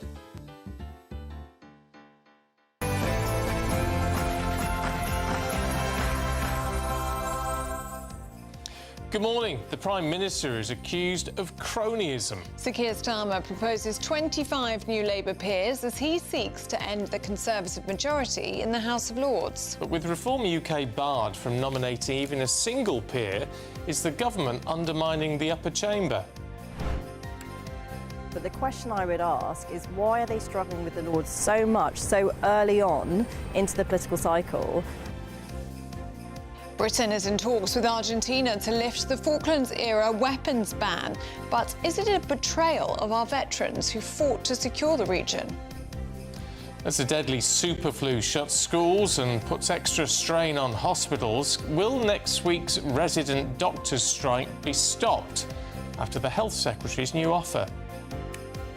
The Birmingham bin strikes drag on as it's revealed the council is paying triple to outsource collections. Millions are being spent by the council to go and collect rubbish as these workers now enter their 9th month of all-out strike action. A somewhat drier few days to come across the UK. It won't be entirely dry though. There is some rain around. You can find out all the details with me a little later on. It's just gone 9 o'clock. I'm Stephen Dixon. I'm Ellie Costello and this is GB News Breakfast.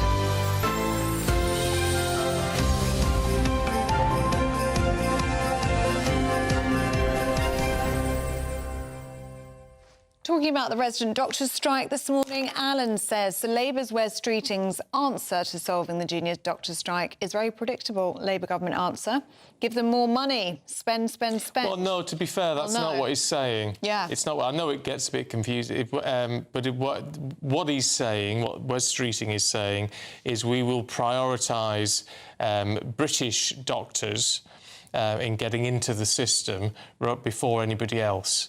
So that's what we're saying. That's what he's saying. We, not me. It's what he's saying at the moment. But I've got to be honest. I don't see how that's going to be enough to win the BMA over, because the whole thing is about money. It's about pay. Yeah. So I don't really know why that would make any difference. To be fair, but no, in this instance, it's opportunity and not cash for the junior doctors. So do keep your views coming in on any of those stories. gbnews.com/you'll-say. Now, Keir Starmer has been accused of cronyism after publishing his list of 25 new peers for the House of Lords. Yes, Conservatives and Liberal Democrats were also allowed to put forward suggestions, but Reform UK were barred from nominating supporters. It led to Nigel Farage saying he's more determined than ever to smash the political establishment. Earlier, we spoke to the Shadow Energy Secretary. I tell you what, we'll listen to Claire Coutinho later, because what I don't want to do is leave the Minister waiting out in the cold. It's the Minister for Local Government and English Devolution, Alison McGivern. Good to see you this morning, Minister. I mean, I'm fascinated by all of this, because when the Tories were doing such a thing and stuffing the House of Lords with Tory members to make sure they could get their legislation through, the Labour Party said it was a carousel of cronyism. So what's different when you're in the hot seat? What's different is about the way that we have approached changing the House of Lords. So we have been trying to remove the hereditary peers. I think most people would find it really shocking that in 2025 we still have people who've inherited their right to legislate. We're changing that. We're also bringing forward proposals that will limit the length of time people can spend in the House of Lords, making sure that they retire at least at 80. So we are changing the House of Lords and we'll go further. The issue is, after 14 years of Conservative government and the number of people that they put in the House of Lords, it is in no way balanced in the way that it ought to be constitutionally. We were elected on a manifesto. We should be able to get our manifesto commitments through the House of Lords we're appointing new peers from various walks of life, along with other parties. That is at the moment the only way that people can be put into the House of Lords, and that is how we're responding to the situation that we face. Well, when we were speaking to Claire Coutinho from the Conservative Party earlier on in the programme, she was saying that the reason that you are packing the House of Lords full with Labour peers is to push through unmandated policies. Very unpopular policies as well, net zero, full-term abortion, assisted dying, and the like. Is it dishonest with the electorate if you don't have the mandate for it? I'm sorry. I didn't quite hear what you just said on abortion there, but I simply do not recognise what you said there. I don't know if Claire Coutinho said that, but overall, you know, my response to Claire Coutinho, if she's talking about this issue, would be that she has more front than Blackpool, quite frankly, given the way that the Conservative Party cycled through Prime Ministers, cycled through Chancellor of the Exchequers. They didn't change our country. They left us with an absolute crisis, with a million more children growing up in poverty, with rough sleeping, and kids in B&B, totally inappropriate accommodation going through the roof. That is the problem that the Labour Party is having to fix, to clean up after 14 years of Tory misrule. So if I was Claire Coutinho, I would think about saying sorry for some of those things before she started to lecture other people. Well, the point she was making was that with things like assisted dying and decriminalising full-term abortions and things of that nature, it wasn't in the manifesto, and these are the issues that you're struggling to get through the House of Lords. You've mentioned two issues there that are issues of conscience, that are dealt with by Parliament on a non-partisan basis, because we have a long-standing convention that those are issues of conscience. On assisted dying, that is a private member's piece of legislation. On abortion, I think it is wrong. I don't recognise your characterisation of the policy. I think it is wrong that women ought to be criminalised for their healthcare needs. And I think the most important thing is that we rebuild our health service so that it's able to take care of people in this country, which is what we have been doing with 5 million more appointments. Can I ask you about the Birmingham bin strikes? As Minister for Local Government, 9 months the day since these strikes began. The city streets are in a state, a soaring cost to the taxpayers. In fact, it's been revealed this morning that the council is paying 3 times as much now for collections because they're having to outsource those bin collections. At what point is the government going to intervene to get this sorted? Well, the government is already intervening in Birmingham. The previous government and ministers appointed commissioners before I was the Minister for Local Government. That means the government is directly intervening. The people of Birmingham deserve far better, and we want to see everybody coming together to try to resolve this, and we'll take steps to help that, because the most important thing is that people in Birmingham have a good quality service from their council.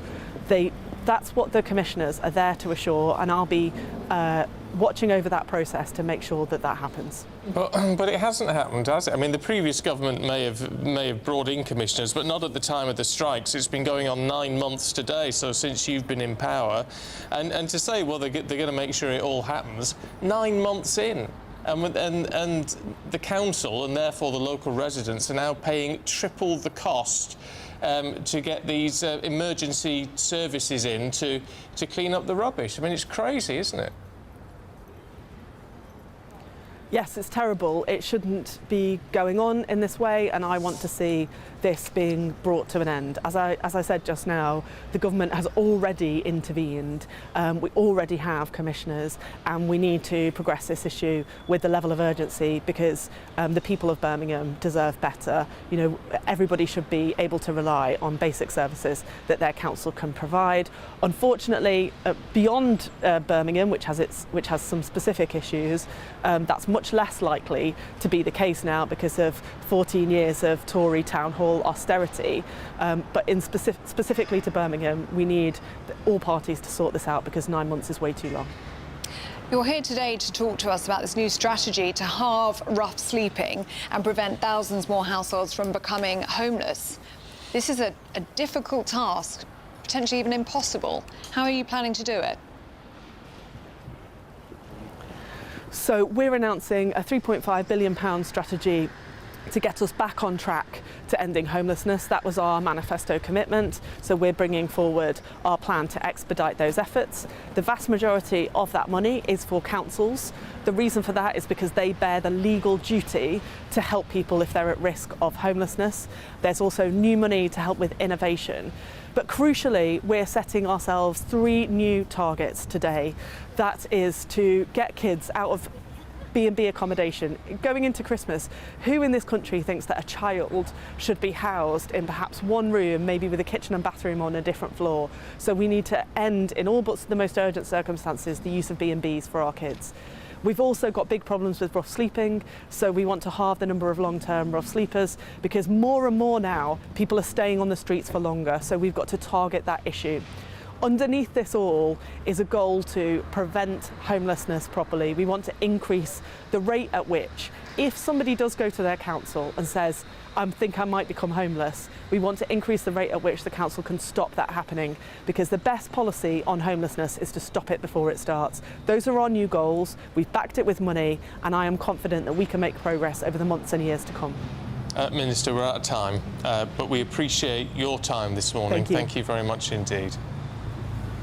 Thank you. Thank you.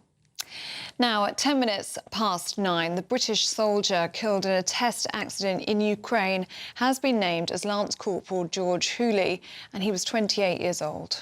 Yeah, it comes after peace negotiations broke down last week between Ukraine and Russia. But amidst all of this, Ellie, there's this really fascinating piece from Con Coughlin that's out this morning. You know, President Trump's gone on about how Europe is weak. It's a weak and declining continent. And what he's basically saying amidst all of this is that Europe's not in a position when it comes to Ukraine to really do much about it.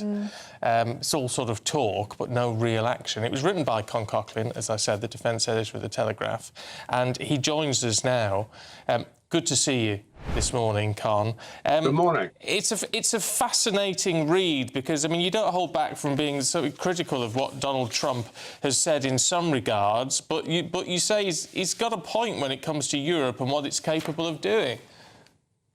Yes, well, I mean, we are living in a very, very dangerous moment. I mean, you've got Donald Trump trying to sell his peace deal for Ukraine, which, as I say in the article, is pretty flawed. I mean, the idea of rewarding Russia for aggression is something that I think most right-thinking people would object to. He also says that Russia's winning the war, which a lot of people would dispute.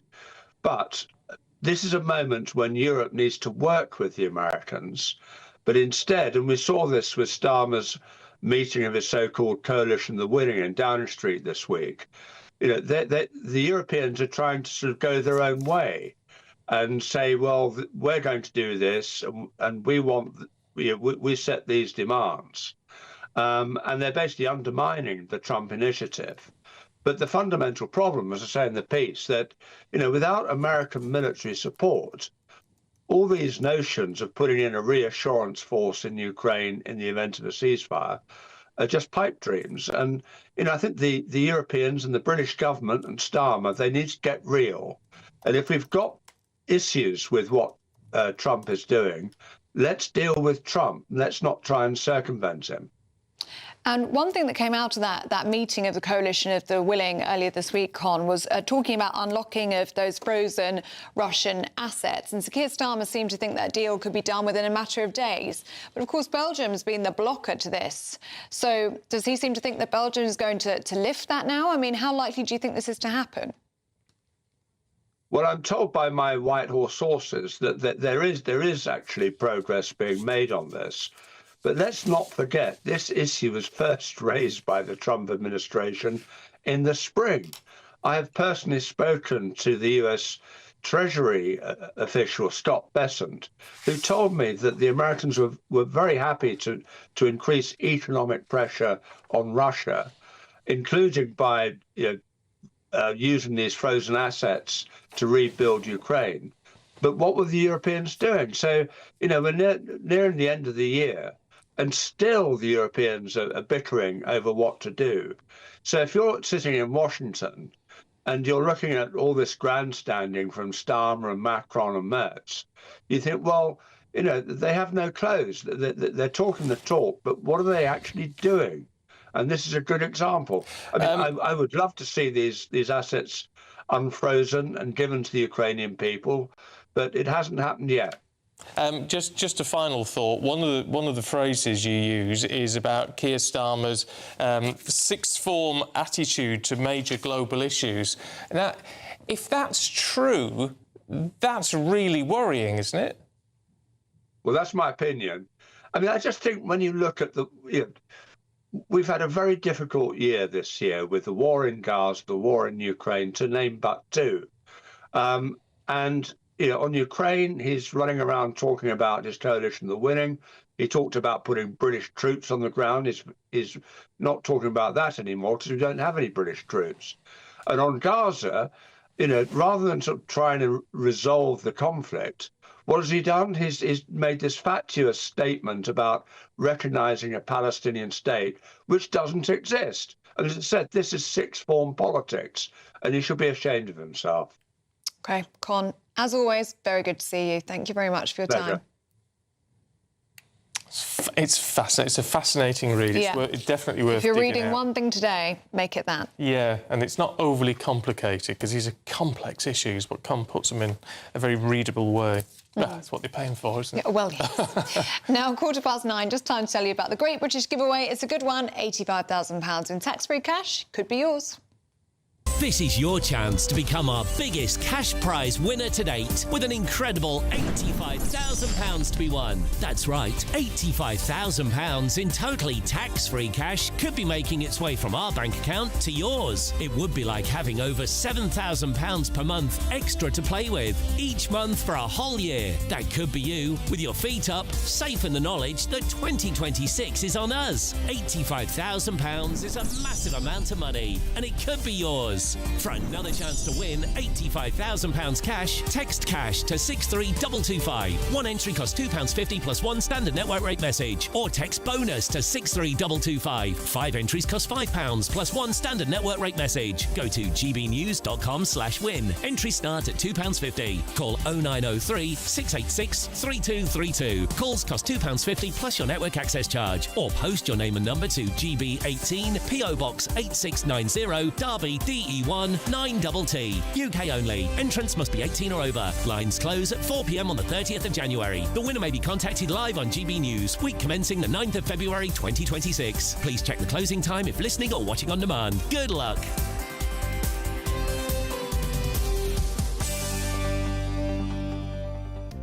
Still to come, we're going to be looking at the bin strikes in Birmingham 9 months on.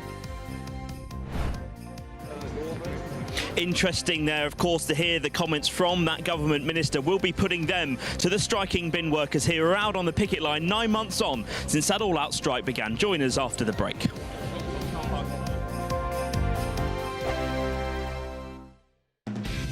Decisions made in Washington aren't just shaping America, they're shaping Britain too. From migration to global security, from crime to health.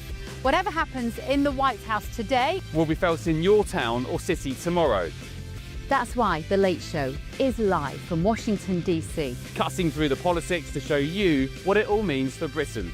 The Late Show live every night at midnight. Only on GB News, Britain's news channel.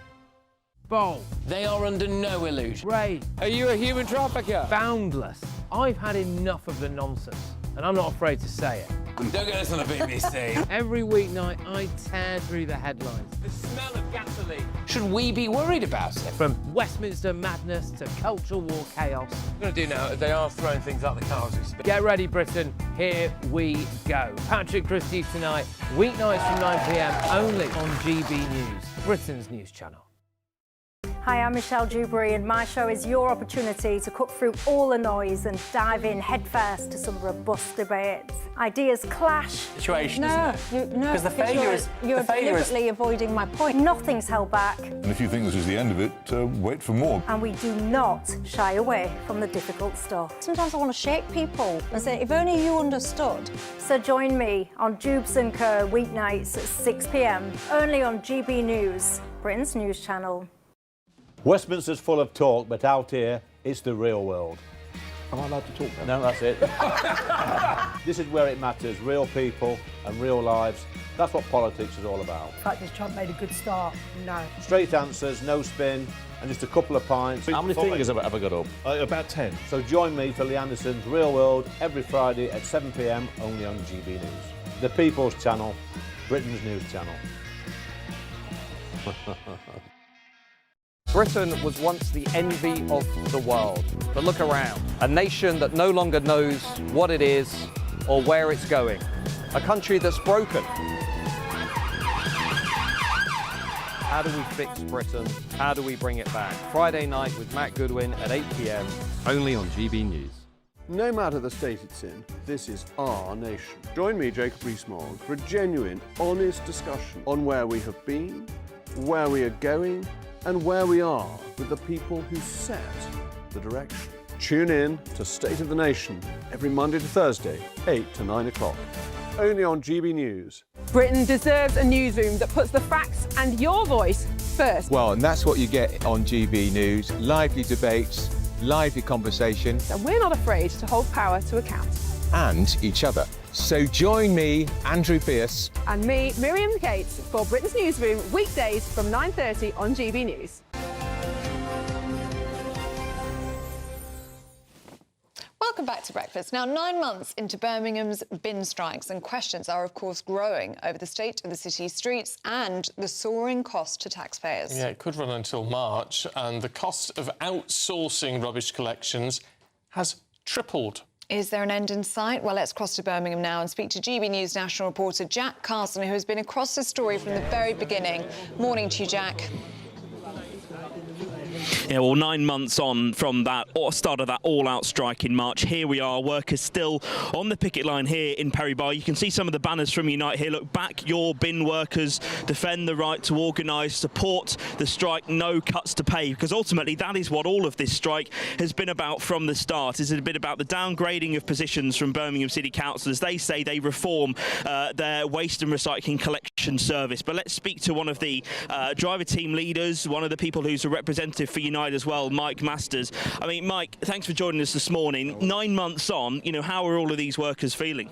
A bit confused, a bit agitated, because all we want is everybody to get round the table, get a deal done, get a negotiation together, so we can go back and carry on our normal lives.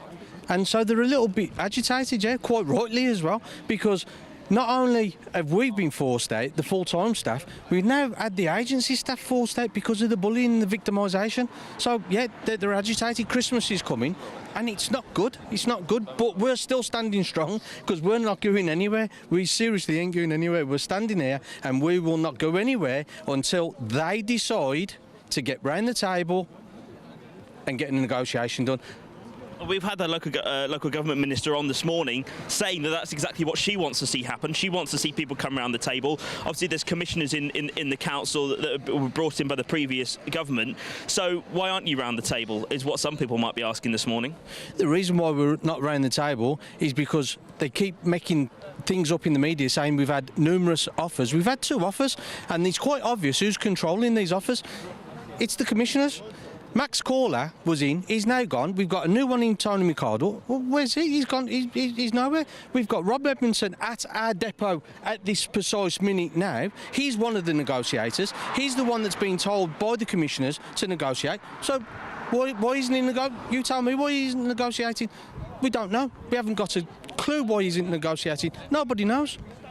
Mike, thank you so much for joining us this morning. Of course, giving us those views 9 months on since this all-out strike began. This, of course, you know, going now go well into March 2026, when residents might see the end to a dispute. OK, Jack, thank you so much. Well, Birmingham City Council has said the council has contingency plans and will continue to look to maintain residents with a minimum of 1 collection a week. Meanwhile, we continue to move forward with service improvements that are long overdue and that our residents need. Britain's Newsroom coming up at 9:30. Andrew Pearce and Miriam Cates are here to tell us all about it. Morning, you two. Good morning. That council is shameful. 9 months. It's crazy, Europe's actually. biggest council, run by Labour, bankrupt, and the bins have been on. It's appalling. We've got more bins, we've got the puberty blockers controversy, and what's going on with Argentina, all the way after you met weather. That's the word.